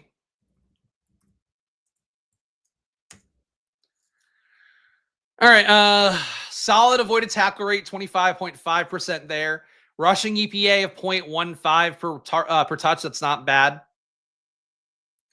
Didn't qualify in the pass game, which I feel like people are hyping him up right now because they believe he's going to be functional in the pass game. If he's not in the pass game, I don't know what his role would be for Washington, to be honest. Really good versus an 8-man box, though he played lesser competition in New Mexico. Look, the numbers are fine. I don't think he stands out as like a crazy outlier. You could see his avoided tackle rate was lower than Jason McClellan. His stuffed run rate was higher than Jason McClellan. So, like, he played worse than a guy who played very legit competition but didn't do that well with it. But again, compare him to a Marshawn Lloyd, like, the avoided tackle rate is not even the same stratosphere in terms of the shiftiness you get there. Same thing in the pass game. But he's not bad. He's not special. Like, if you took Ja'Cory Krosky Merritt, or if the team took him in the second round, I'd be like, shit, like, he's got enough there to go with it. But you're talking about a guy coming off the scrap heap. Like, if he's good enough, he's probably found money to be RB3 ahead of McNichols over there, Jeremy McNichols for the team, who was the guy that filled in when we saw one of Brian Robinson or Eckler go down. And he played so well that, like, they kept him on the field. He's still on the roster. Like, he's a guy that they grew trust with last year. I just don't think Krosky Merritt's going to have that kind of trust, but we'll see. 3 spots left here on Drafters, guys, so please do get in if you can. Wish Lloyd could just start on the field and give us some money here. I agree. I'll still take him. Yeah, JCM is Chris Rodriguez. Again, I think different talents, but I agree. I mean, look, Chris Rodriguez was never working with the first team in camp. So Krosky Merritt, I'll say that alone puts him above on that front for me.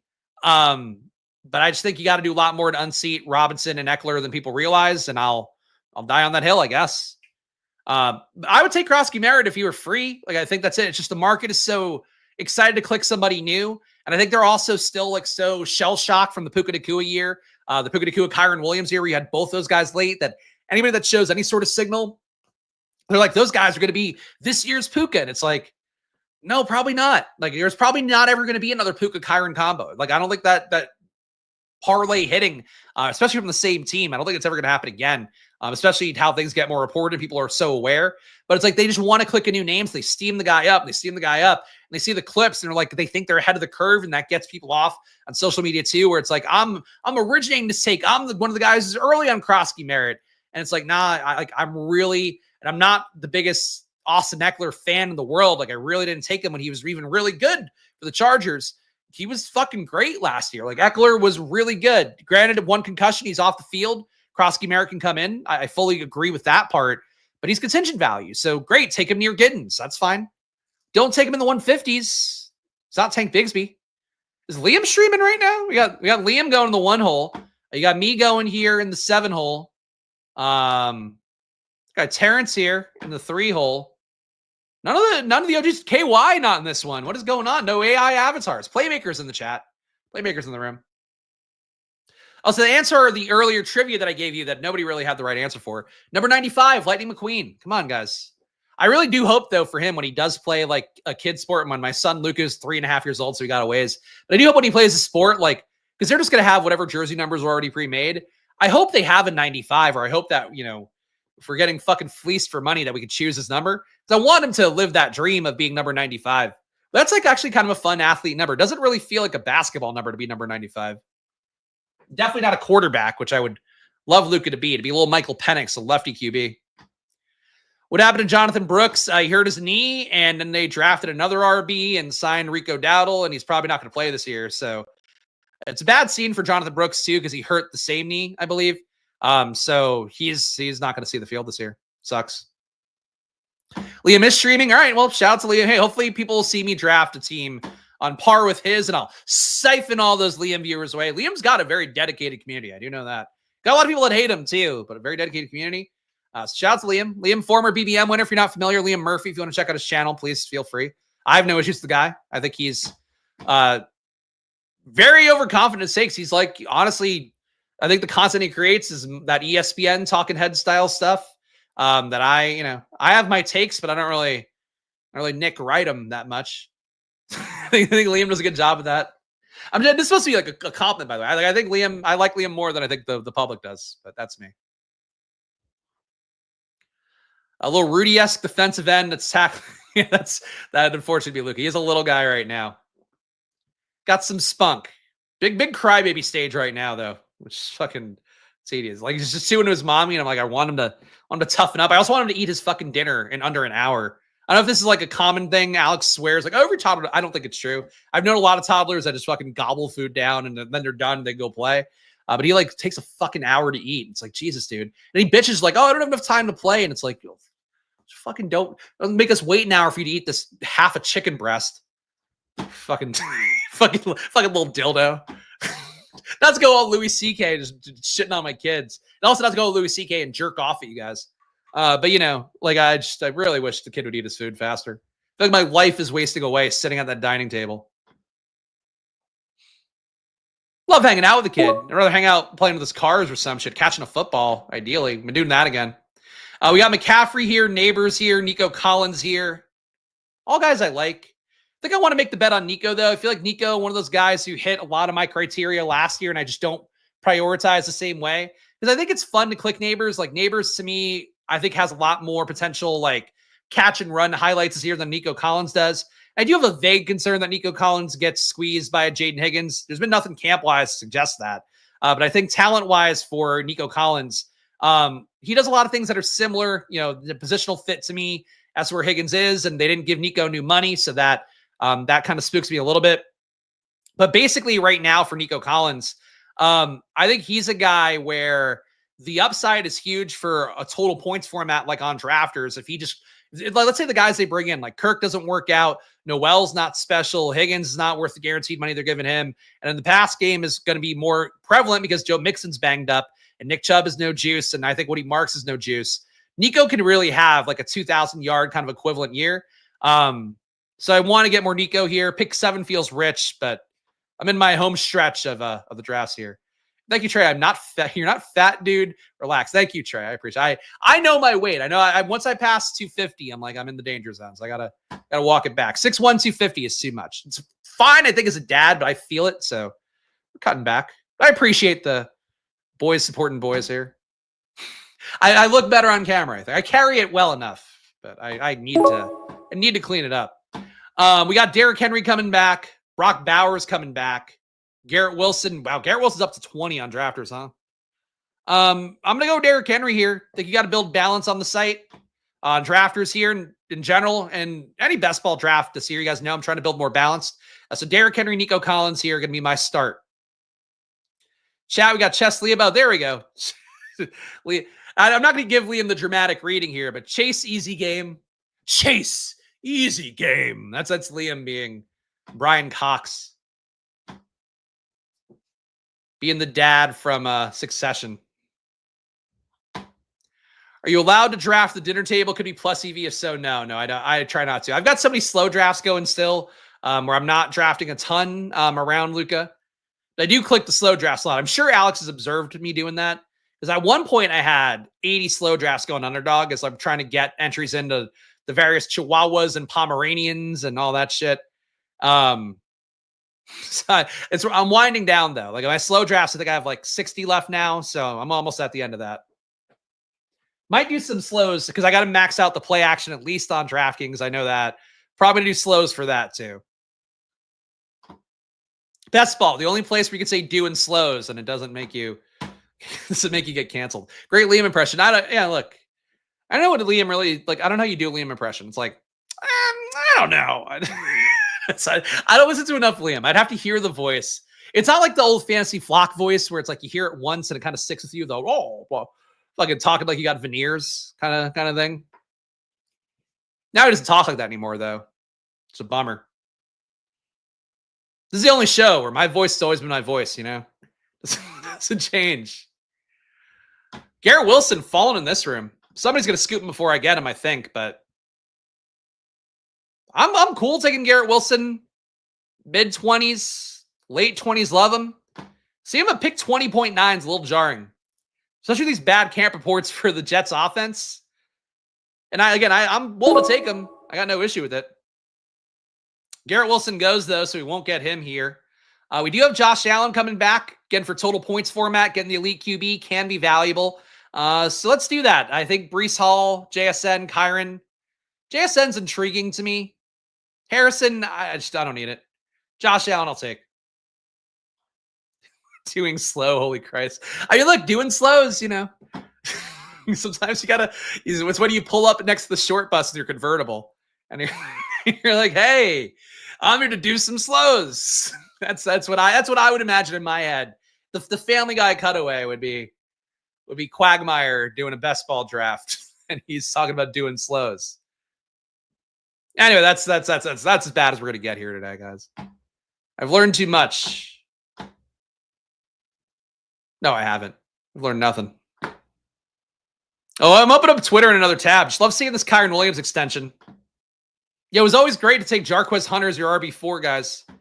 That was going to work out well. Thoughts on Rico Dowdle? Everyone's essentially forgot he exists. So one thing I thought earlier in the offseason was that he got paid a little bit more money and Chuba Hubbard got paid a little bit less money. Because at that point, it becomes more of a one-to-one thing. I think he's more of a threat to take work away from Chuba than the ADP for Chuba accounts for. I don't think he should be free. But I do think he's mostly a contingent bet. There hasn't been a lot of camp hype for him. It has been mostly Chuba in terms of the first team stuff I've seen. Any report seems we talk about Chuba doing stuff, not a lot about Rico doing stuff. But I really thought he was like good last year. Like I wasn't a big Rico believer. I took a little bit more Zeke in general because he was so much cheaper. And I just thought people were pricing in a lot of talent for Rico that wasn't really there. But the fact he kept putting up 100-yard days on the stretch for that Cowboys team, that was like absolute dog shit. And like they were basically running out the clock on the year and he still was playing well. He didn't get the red zone work I normally like for a guy to be like, this guy like matters to the offense and he'll get there. And again, I don't think he got paid enough to think he's going to unseat Chuba, but I think he's more in the mix than Trevor Etienne is, and people take him pretty close to it sometimes. But I like the price tag for where Rico goes, but he needs to be at this point, your RB6, RB7 into 20 rounder maybe. James Cook goes. If we do two balance here, if Kittle comes back to me, QB, RB, wide receiver, tight end, does end up feeling kind of like a half measure where you're not getting enough of any category. But getting Kenneth Walker here, I think would give us a little bit more at RB, and I can live with that. So Josh Allen, Derrick Henry, Kenneth Walker start. Nico Collins, we took a pick 7, so we're making like a pretty pronounced bet on Nico that he's going to be an outlier here. But really just don't feel like Tet McMillan, and I'll call him Tet. I don't give a shit what he wants to be called. I'm sorry to Ted Roa and his mom, but who gives a fuck? Tet McMillan here, I think a fine click. Pickett's a fine click. McLaurin at this point. Probably want to get McLaurin a little bit later. But I think Kenneth Walker, with what he represents here for a total points format, I just think he could be an RB5, I think, potentially this year if things really work out. Bijan, Gibbs, Barkley, and some combo up top. Derrick Henry, Bucky. I think then maybe Walker being in that range is like a possibility if he really goes nuts. Top 5 might be hard, but like he can get around that, I think, and perform well enough over the course of a season. I do like Walker here. Pick 42, maybe a little bit rich for him, but that's me and Kenneth Walker right now. Mostly do slows because I panic and fast. Oh, there you go. That's fair. Look, I mean, you got to draft how you want.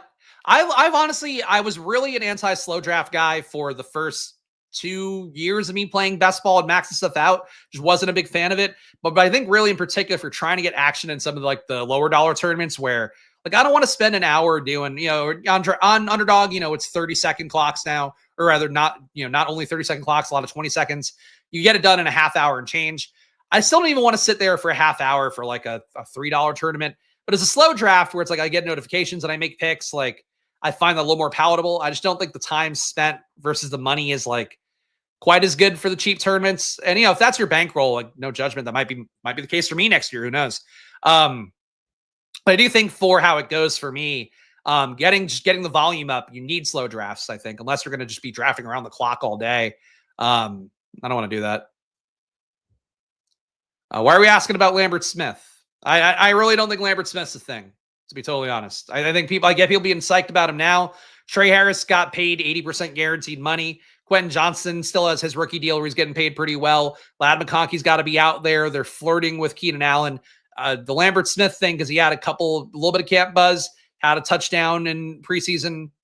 I don't think those are the guys you chase. But, he maybe gets you like Darius Davis level work, which maybe that's enough for somebody out there. Round 20, sure, But I think you need some guys to get hurt for that to really work out. RB looks the best again here, but I think we've got enough at RB at this point. Zay Flowers makes it up for me here. I am not a Miami offense believer, not a Jalen Waddle believer. The reason you could talk me into Waddle a little bit more is because I think Tyreek Hill is self-destructing right before our eyes. Think that he could get traded. Think that he could also have kind of one of those lost years because he was going the wrong way last year, and now the team seems to hate him a little bit, and he's also being a phony publicly about wanting everybody to be there and showing up for stretching, and like I don't know. Shit seems weird with Miami, and I just don't like that offense. Miami, if you want to fade me this year directly, playing more Miami, draft more Miami, probably the most direct way to do it because I've got like none of these guys on any platform. I've been so low on the Dolphins, which makes me sad. Like Achane, I take a lot because I think he's got a role that's pretty good. And his pass game work last year was so good, and I think it only gets better with Jonnu Smith gone. But I hate the Waddle Tyreek part of things. Don't mind the Waller part for free. But I think you're paying for like people remembering the glory days of Miami, like it's them, waxing poetic about their days in high school. It's what like the Miami offense is, I think, to people out there, and it is not that to me. Shout out to all you guys watching live. If you can, make sure to hit that like button, subscribe here. It goes a long way for me here. As one dude showing you my gambling as always and coming about it as earnestly as I can. Of course, preparing for football the same way I have across a career of working and gambling and NFL content as well in my days of Football Outsiders. So please show some love, hit the like button, subscribe, and whatever, Join the channel too. Join the Discord. That's a big thing here. If you want to get some more value here, whenever I see anything interesting in an athletic article on Twitter, whatever, another Discord, I drop it into the Discord right away. So you guys have at least whatever I'm thinking about. I give my take and you can do whatever the fuck you want with it. But generally that's how we're doing things for me this off season. So it's been nice for me to have the Discord, nice to converse with you guys as well. Go back and forth about some of your guys' takes. But the news part, if you are looking for a value add to join the channel, I do think I add some value with that. I'm not Roto World or anything, but like I'm doing the most bootleg version of it I can. We need more receivers desperately, but if James Conner comes back, hard not to click him. Thankfully, I get saved from myself here because I really didn't want to have to do that. Jacoby Myers, though, I feel like for wide receiver 3 gives me a projectable player here. A guy who, frankly, I'm not in love with. I think in half PPR. But full point PPR, if they could feel a little bit better, I just like the touchdown equity for me. I'm not stoked about. Should I be? I mean, Myers last year, 1 red zone target a game, 1.1 deep targets a game. Honestly, that's good work. 0.24 EPA per target, 23.3% target per out run. That's the part that I'm not as crazy about. The target earnings is not as great. And if Bowers is going to be as good as I think he is, it's probably not going to get much better. But Geno creating more pass game volume. I should probably like Myers a little bit more than I do. So the team so far, Josh Allen, Derrick Henry, Kenneth Walker, Nico Collins, Zay Flowers, Jacoby Myers. If we get a decent wide receiver 4 here, I think this team is still popping. Haven't seen you click Myers all summer. That's true. I don't click him enough. In that range, I just like a lot of other guys more. Like I like Jennings more. I like Addison more. I like previously Shakir similarly. I liked Godwin more when he was in that range. There's just been dudes I've liked more than Myers the entire season, but I don't want to be dead out on Myers because I think he's got leverage against Brock Bowers for a final for the pod formats, not drafters total points as much. But I think on drafters, he probably gives you like 15 to 20 PPR points more than I give him credit for. So I don't want to be out on him, but I think it's a good observation. Tyreek Hill talking crap about Achane being too small is the most disappointing to say to a teammate. I agree.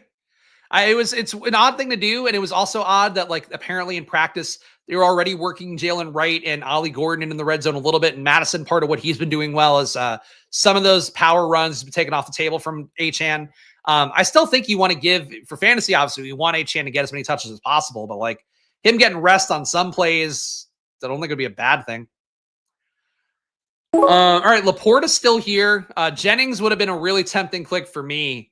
But Laporta, elite tight end, when we have Josh Allen, we have elite RB play with Derrick Henry. I'm going to go Laporta. I think we'll get a lot of Allen teams with Kincaid would be my guess. So getting Laporta at almost pick 80, I think feels pretty nice. So Josh Allen, Derrick Henry, Kenneth Walker, Nico, Zay Flowers, Jacoby Myers, and Sam Laporta. Need a good wide receiver 4 for sure, but I think we'll get one back. Tyreek will forever be my guy. Have an OK State bias, but still, sure. Look, I think Tyreek has done great things in fantasy. It's just to me, like a couple of years ago for Miami, he had a role where like he was getting the ball, like when he was on the field, like 33% of the time when he was playing a snap. That kind of shit never happened. So like he had this role that was so valuable. And last year he comes down to a role where it's like he's kind of just the dude. And in my opinion, it goes hand in hand with having more work for Achane, more work for Johnny Smith. So if you want to make the case that Tyreek gets some of that back because Johnny Smith is gone, I kind of would get it. But Tyreek last year, efficiency-wise, only a 0.19 EPA per target. That's like I think he was over a 0.5 the year he was great for Miami. So not as efficient. Target rating was only 25% target per out run. In terms of intended touch rates, which is basically like they're trying to give him a target or a rush when he's on the field, only 14%. So to go from over 30% 2 years ago to 14% last year, like the role is just completely different. I'll still feel like pangs of regret for Tyreek when he's putting up the 50-yard touchdowns because he's always got that in the bag. But like he wasn't as good of a player last year. So I don't want to take him. I mean, I don't want to take him where he was last year in the first round, especially. But like when he was going to like pick 20 and shit, I didn't chase it at all. He'll be one of my biggest fades of the year. It's not one of those things like Dallas too, where I'm like a little bit worried about the inverse outcome, and I'm going to probably buy it, in August a little bit more, just try to get there, close-ish to the field. But I've bought into what I'm hearing about Dallas. For Miami, I feel like there's nothing good you're hearing about the team.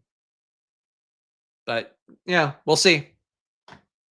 Thought Shakir would come back to 90 for this Allen stack, but he did not. So we'll have to do something different there. Still think Laporta was a better bet to make here than Shakir, who could be easily replaced production-wise.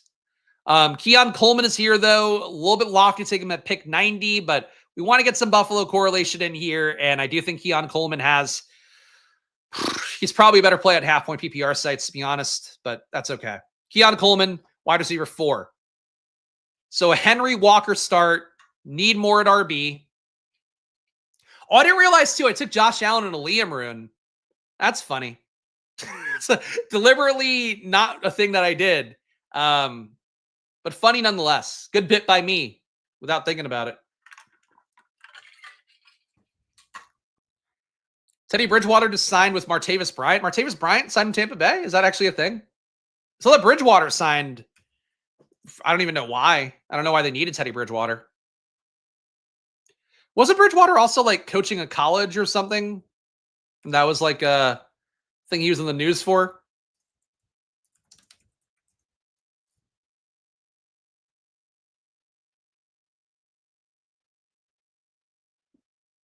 Anyway, I'm literally looking on Twitter for Martavis Bryant because I don't know what's a bit and what's not. So that's on me. Team so far, we got Josh Allen, Derrick Henry, Kenneth Walker, 4 receivers, Nico Collins, Zay Flowers, Jacoby Myers, and Keon Coleman. So a little bit of a weird room with Coleman as a wide receiver 4, I think, but I can live with it because we got good RBs and elite QB and Sam Laporta with it. And Sam Laporta is our elite tight end. So I'm liking the team so far. I think Liam's team also seems perfectly credible as well.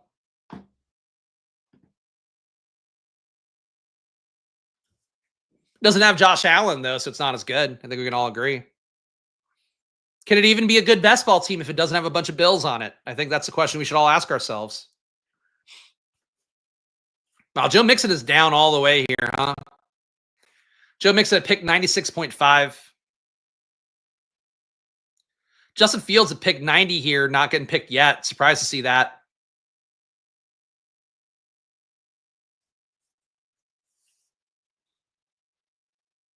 All right. I don't know. I don't know what I need here. Would like to get wide receiver 5.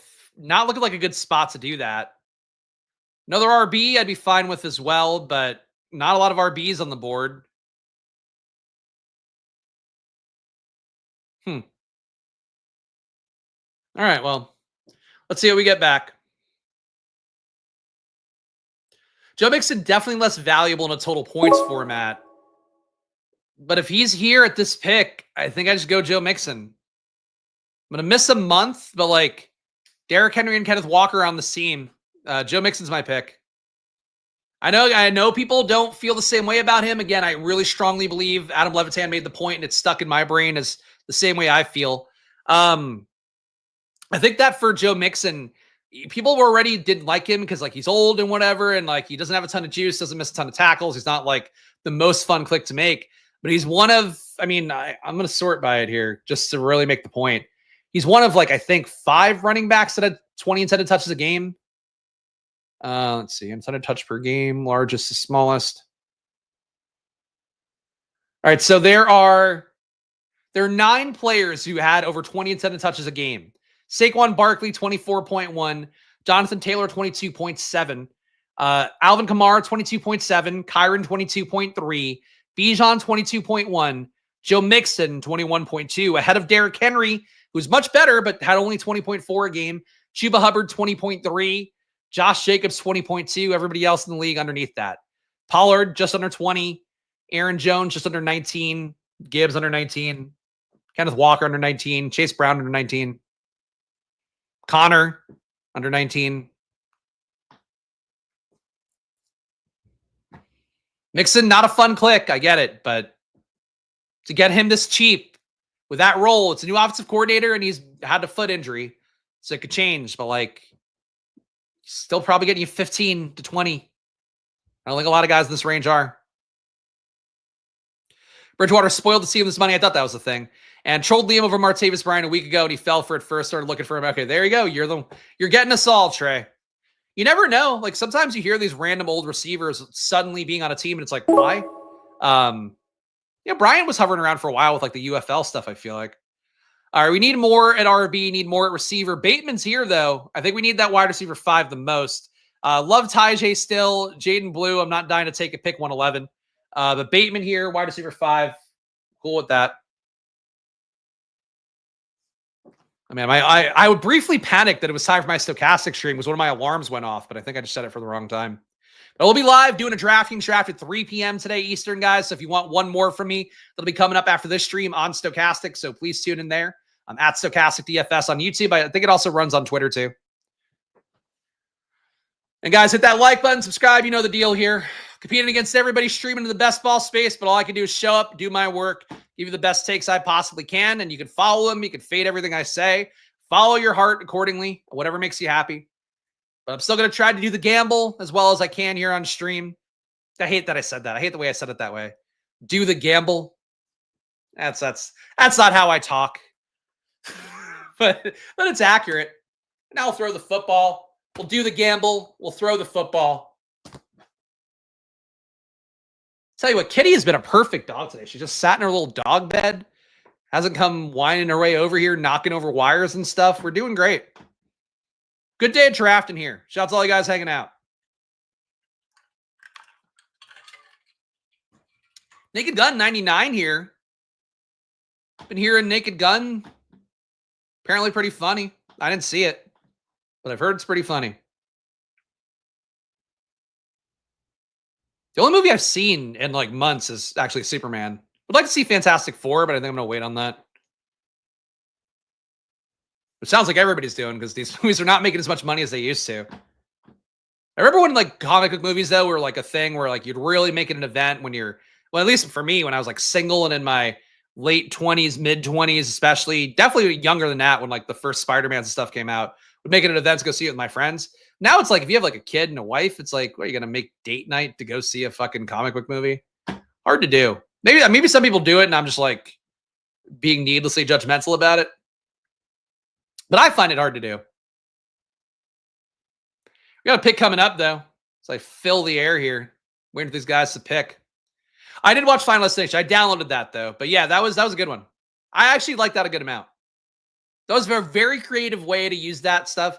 There's frankly a lot of like people I think making those kind of movies where it's like you have to find a new way into something that's been done a ton of times. And they really do sometimes find very creative solutions to stuff. But Superman, I think, was the same thing too, where it's like, oh, like this movie's been done a million times. How do we make this a little bit different? I think for Final Destination, it's like obviously the same shit of mouse traps killing people. But you know, like in a fun way. All right. We've got our Josh Allen stack. Stroud here makes the most sense as a bet. But I don't want to get scooped on Kincaid because we got this Josh Allen bet and Liam's apparently doing a stream at the same time. So Dalton Kincaid here, tight end too. Sometimes you can do a bit. But I do think Kincaid's a player I want to get in my Allen stacks at this point, especially. Khalil Shakir being banged up and all that. So Kincaid here, tight end 2 with Sam Laporta. And let's see what we get around the turn here. I assume the Amon-Ra drafter is probably going to take Goff with one of his picks. There we go. He does. That was my other consideration, was take Goff here, try to push Kincaid around. Didn't think that Stroud would get taken. Stroud goes unstacked to this guy. That's rough. I guess he has Kirk. Oh, that's so stupid, though. You got Murray, Nix, and Stroud. I think it's a little OD for this guy. I didn't expect him to take another QB here. Thought we would get Stroud on the way back with my Houston bet. So I lost out on both QBs taking Cade. And that's why we don't do bets on stream. so we don't do bits, or we do bets. We don't do bits on stream of taking Buffalo Bills because then we end up with no fucking QBs coming back. That's brutal. People just cannot handle not having a million QBs. You don't always need 3 QBs, guys. Really strongly believe that. In fact, many teams would benefit from not having 3 QBs. This guy's team is fine. Needs more at RB, I think. But whatever. All right. Come on. Make the click. Oh, just using the whole clock. Enough. What are you woofing at? You got nothing to woof at. All right, he takes Quentin Johnston here. I'm going to take Justin Herbert to make the opposite side of our Houston bet, but it's mostly because got really sniped at QB here, and I want to wait around for Geno Smith because this room is getting a little too aggressive. So Justin Herbert coming down here. 2 QBs, 3 RBs, 5 wide receivers, 2 tight ends. Definitely need more RB volume at this point, but we're taking who we're taking. So the team is Josh Allen, Justin Herbert. At RB, Derrick Henry, Kenneth Walker, Joe Mixon. At wide receiver, Nico Collins, Zay Flowers, Jacoby Myers, Keon Coleman, and Rashad Bateman. I could live with that as a top 4, even though I think Coleman, to me, feels more like a wide receiver 5 than a 4. A tight end, Sam Laporta, semi-elite tight end, Dalton Kincaid as well. It is probably a Lambert Smith build. Today is a day where you might get me to take Lambert Smith. Trey Harris still went early here. Yeah, people not fudding Trey Harris down and pick 110 here. Just can't believe that dude took Stroud. Kirk at 111 and then Stroud is something else. 4 QB meta. They people just want more QBs than they possibly could take, really and truly. It's like you still have to have like good RBs, good wide receivers. I also personally have been taking more tight ends this year because you could get away with taking 3 late on pretty much any format. I think of these 20 rounders, you could very easily get away with taking 4 late. And not feel bad about the usage of capital at all.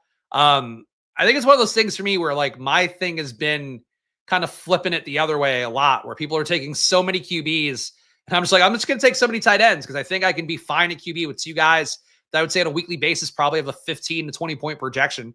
In Josh Allen's case, hopefully more than that. But you know, like I just think you're better off taking a position that's real flimsy as opposed to QB where it's like, every week, Kyler Murray, Bo Nix going to project for, I would say, around 15 points or so. CJ Stroud, probably more, a little bit under 15, but I think that 14 to 15 range. You don't need 3 of those. Like at this stage, you want to take 2 of them and add Geno on top. I think that's more reasonable. Yeah, what if your first three QBs all get hurt? People just panic about QBs. And in reality, like if your QBs got hurt, you know what? You just lost. That team just lost. It is what it is. You know, you don't play it to be like risk averse like that, I don't think. But we'll see how it works out in practice. Like I've built not that way as much. I'm taking more 3 QBs lately, but like it's a luxury. Garendo hurt right now. I think it was a hamstring for him. So that's a little bit of a concern. Trey Benson here at this point. A lot of talk of him being a split backfield with James Conner lately. That's been my bet the entire time because that's what the head coach Jonathan Gannon has said since basically the spring. So I still believe in Trey Benson here at pick 151. He's, I think, a nice click, but happy to take him in the 130s. I think Benson's a better click than Bashal Tutin. I think Benson's a better click than Dylan Sampson. Sampson could end up meaningfully beating out Benson,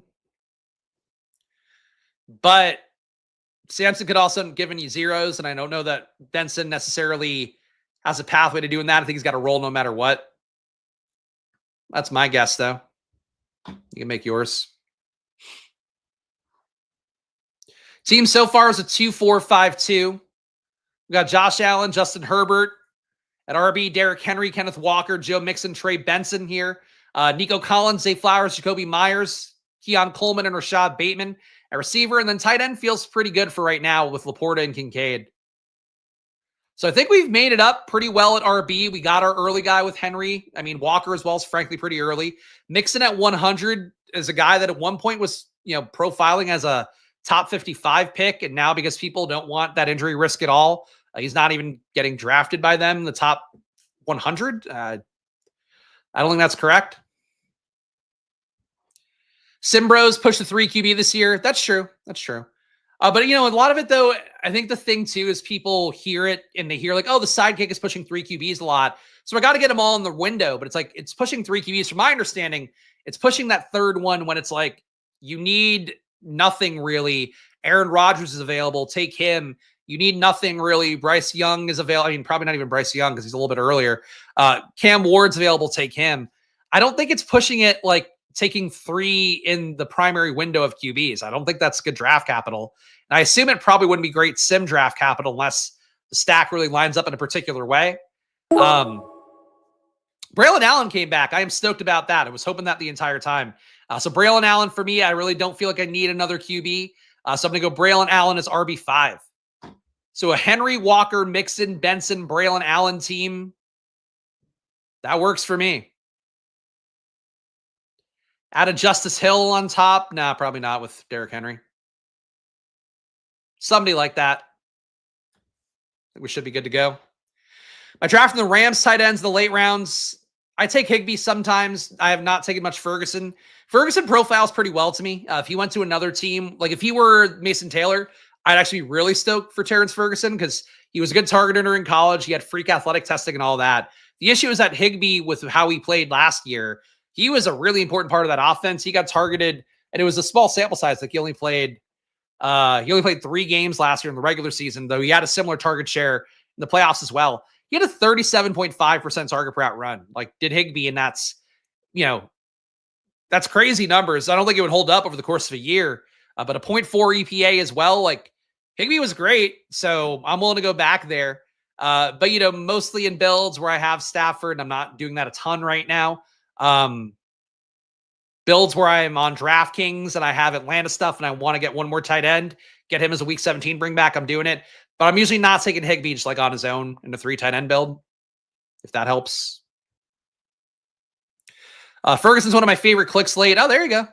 Look, if he takes over the Higbee role and he's got like legit this athletic profile, he might be fantastic. He might be a better play than Arroyo. He might be better than, frankly, all the tight ends that I take late, like your Juwan Johnson types, your Harold Fannin, I think is still kind of interesting. Fannin also working in with the first team a little bit more than I would have thought. He might be your slot guy more than expected, I think is what that looks like for Harold Fannin. But like, I think Terrence Ferguson has upside. I just think Higbee was too good last year and too important. And if Stafford's out there, I think Higbee is going to get used by him. Pause. we got a pick coming up here. Geno Smith on the board and would make sense with this team.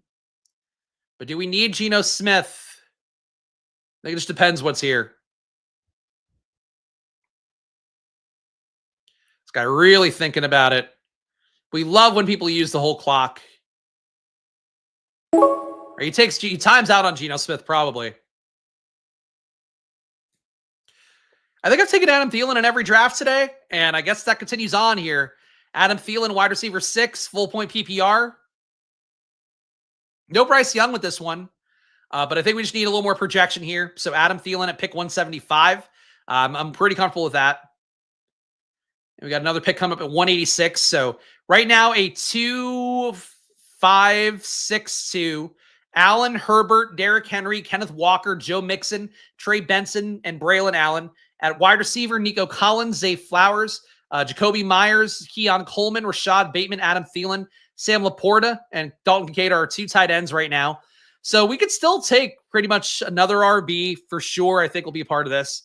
Another receiver, 3rd tight end would not be insane to me here in a 20-round draft. Who's winning, me or Liam? Let's see. What's Liam's team? Liam's QBs are awful. AR and Ward is a little bit rough. Love Bucky, Montgomery, Pollard, Tracy. I think that's a good room here. Chase, Tet McMillan, Hunter, Higgins, Ayuk, Tillman, Palmer. McBride, elite tight end. Got Warren as a pretty big discount. I think my team's better, but you guys could tell me. I think he panicked from not getting Josh Allen here. And I got Josh Allen. But I think for total points, AR and Ward's a little thin for me. Hey, kitty. You want to come up? Come here. Come on. You can come up. Watch out for the wire. Here, okay. You want to come up this way? Sorry, I gotta talk to the dog. Kitty, come here. Come this way. Come around. There you go. That's your spot. Go ahead. Kitty, nope. Okay. Come this way. This is why she's fucking crypto, by the way. She's not smashing into anything. Come on. Touch. Get touch. There we go. There's the girl. All right, here's Kitty, guys. Ah, God. Oh, you're so heavy. Why are you so big? Oh, thank you. Oh, kisses. Oh, kisses. Bye-bye. There's Kitty. We did it, gang. All right. Still a bunch of picks left.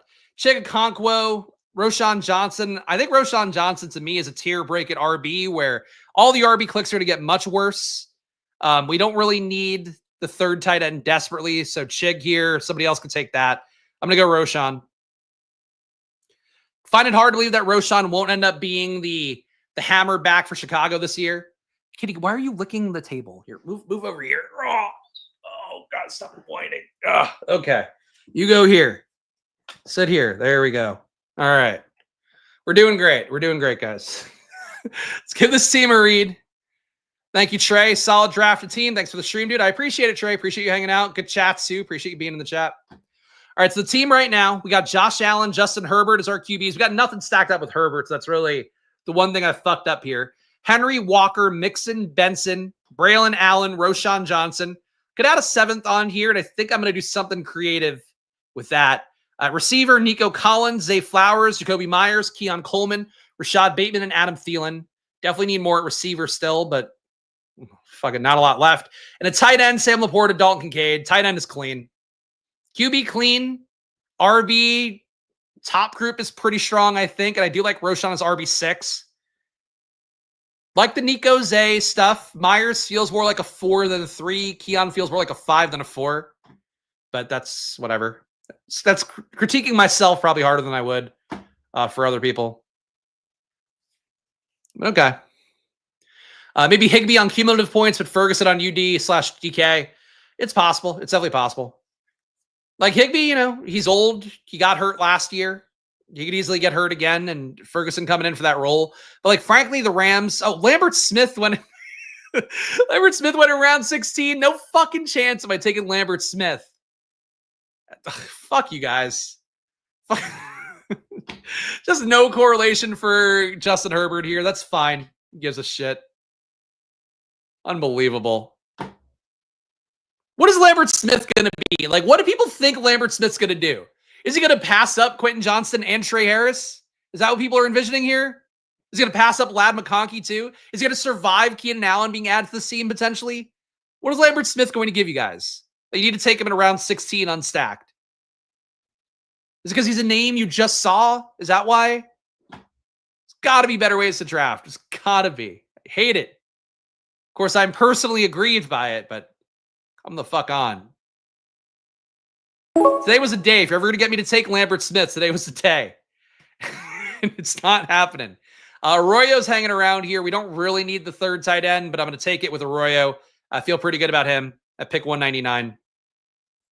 God, I'm so fucking irritated by that.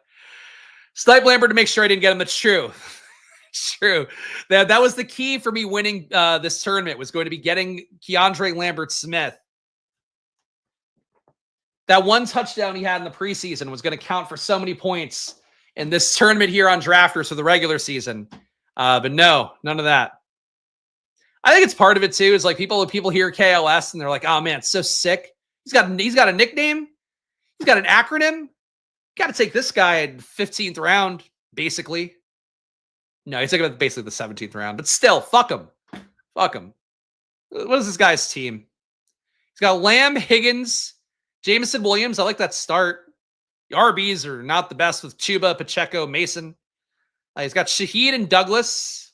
I think Pop Douglas is more of a 6 than a 5. Shaheed more of a 5 than a 4. So he had to make it up a little bit. So that's why he took Lambert Smith. Just had to get the big upside there. Can we agree to that? JCM and KLS pissed me off. They're probably both practice squad. Yeah. I don't think you're wrong. I mean, Krosky Merritt might play special teams. Though actually he has to beat out Eckler, I think, for the kick return job. So that's a possible thing that he could make the active roster, I guess. KLS, I don't know, because I don't think he's going to unseat Darius Davis for that. And again, he's going to be safely behind Quentin Johnston and Trey Harris, as much as people might want to think otherwise. Real dog shit spot here at every position. I think Justice Hill would be nice, but I'm going with another Horton. You know, Horton got drafted? Fucking Cox. Ugh. Ayumanor? I guess Ayumanor should take a bigger swing here. Where did Horton go? Horton went last round. I guess that's fair. Ugh. Horton was like, I was hoping Horton was going to be like my little freebie in the 18th, 19th, 20th for a couple weeks here at least. Be more power to these guys taking him, I guess, but shit. All right, well, Ayumanor here, not correlated with anything. Not a guy I'm super stoked for. Good athlete. Traylon Burks being out of the picture probably helps a little bit to make it easier for him to get on the field. He's got to beat out Van Jefferson. And if Ridley goes down, he's going to probably be out there no matter what. But Ayumanor to me, just not as fun of a click. We haven't heard really the camp hype really for an Ayumanor compared to Horton, who again has climbed the depth chart. I think has some good priors. Ayumanor I hated in college as well. I thought that he looked a lot like Michael Wilson, just a nothing kind of player. But you know, take a swing here. I also, quite frankly, strongly believe I'd rather take Horton. I'd rather take Horton in round 16 ahead of Lambert Smith. I'd rather take Horton, though, ahead of Lambert Smith, no matter what, no matter where it's going. Lambert Smith is not rising up the starting group. Frankly, Tesla is getting some first-team work as well. Tesla, I think you take more away from his game than you do Lambert Smith's game. I don't mean to beat up on Lambert Smith. Like, if you guys are excited about him, more power to you, but it's like just, in my opinion, an understanding of just like what the depth chart stuff is. Like, I would have taken Lambert Smith because I have Herbert. I would have taken him in around 18 or 19 if he's there. Because, like, sure, maybe he scores a touchdown occasionally. Maybe that gives me some points in a week where I need it. But if you're trying to make a total points bet, take guys that like might actually matter for their team. Tesla's got to beat out Tim Patrick, who's about as dusty can be. Anyway, what do we have left? Now, Malik Washington has been pretty good out of the slot. Wicks still a player for me, even though he has been hurt. That's never great to see, obviously, because he's got to earn a role. Certainly Matthew Golden pulling ahead of him, it seems like, on the depth chart as well. But I could still take Wicks and not feel bad about it. At this point, I think for this particular team, with not getting Shakir, not getting Josh Palmer, I think I know a bet I can make. Do we really have to take the whole clock in around 20? You got 2 streamers waiting on you. Needed the whole clock to take Roman Wilson. Exciting click. I'm going to go Elijah Moore here because we just want to get something correlated. I don't even know. I mean, for the Chargers, I guess I could take Darius Davis if I want to make something happen there. Chargers depth chart. Just going to look at this. I guess another tight end, but I really don't need that. Could take Jalen Reagor. Brendan Rice, who had a shot last year. Brendan Rice, I would make the case, last year's KLS, but he didn't really do anything. This is brutal, though. Surprised Rodgers lasted this long.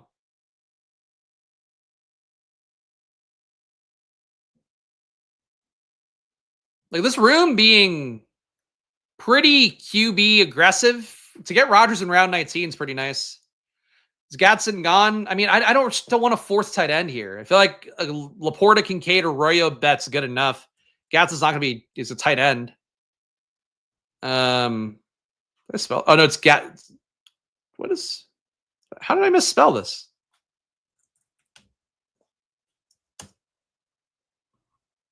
What am I, is it an O? There he is. Oh, it's Gadsden. That's what I fucked up. Okay. He's still available. I guess I could take him. Let's put him in the queue. Let me think. Is there anybody else here? I mean, I think Wicks, to give me a little more wide receiver projection, I would go Wicks over him. I think Fannon's an interesting click in round 20. But if I'm going to take a tight end, I would take Gatson over Fannin at this point. MVS, because we didn't get Horton. I know people want Gadsden. I'm just going to go Wicks. I think we need the 8th receiver more. Because my last guys here are Umanor, like Moore and Wick. It's like, it's not, we need a receiver the most. I can't take a 4th tight end. I'm happy. I think Gadsden's got upside. I think he can be a Elijah Arroyo type potentially. But like, he's got to beat out 2 guys who are getting legit money. And Disley, he's getting a lot of money. And Conklin is getting not very much money, but like, they're going to want out there. I just don't know what Gadsden's role is. Like, I feel I would probably take Gadsden over Lambert Smith, but I really don't want to do either. Team is a 2-6-9-3. We got Josh Allen, Justin Herbert here. Unstacked Herbert, couldn't get a guy, and I wasn't going to take Gadsden.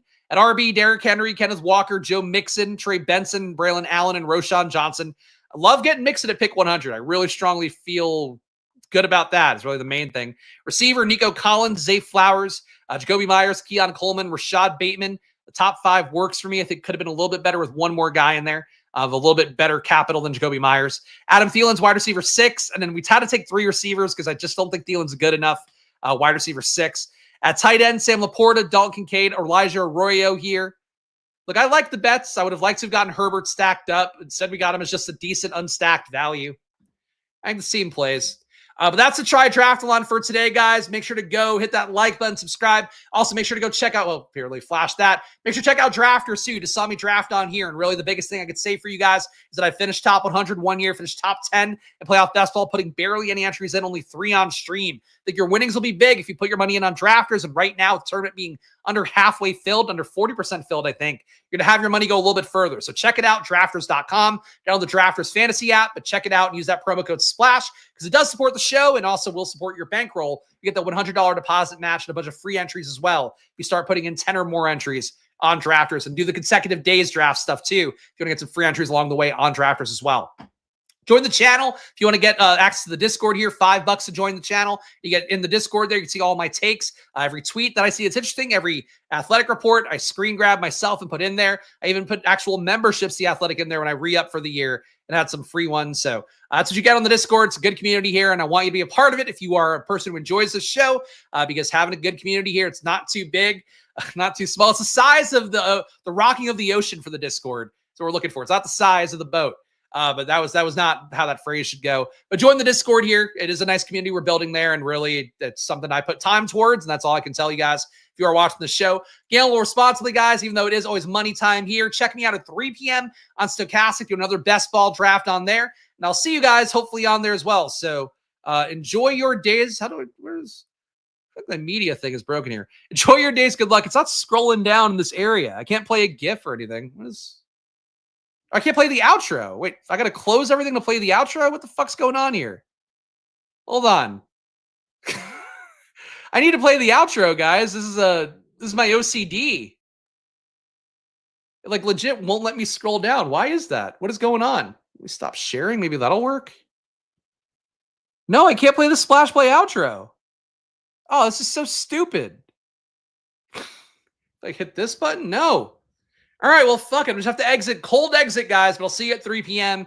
Enjoy your days. Good luck, and I'll see you soon. Follow me at Chris Spags. Follow at Splash Play Pod, whatever. And sorry I can't play the outro. Come on, StreamYard. If I close this, got to close this too. There we go. Okay, this will work. All right, bye-bye. Bye, guys. See you soon.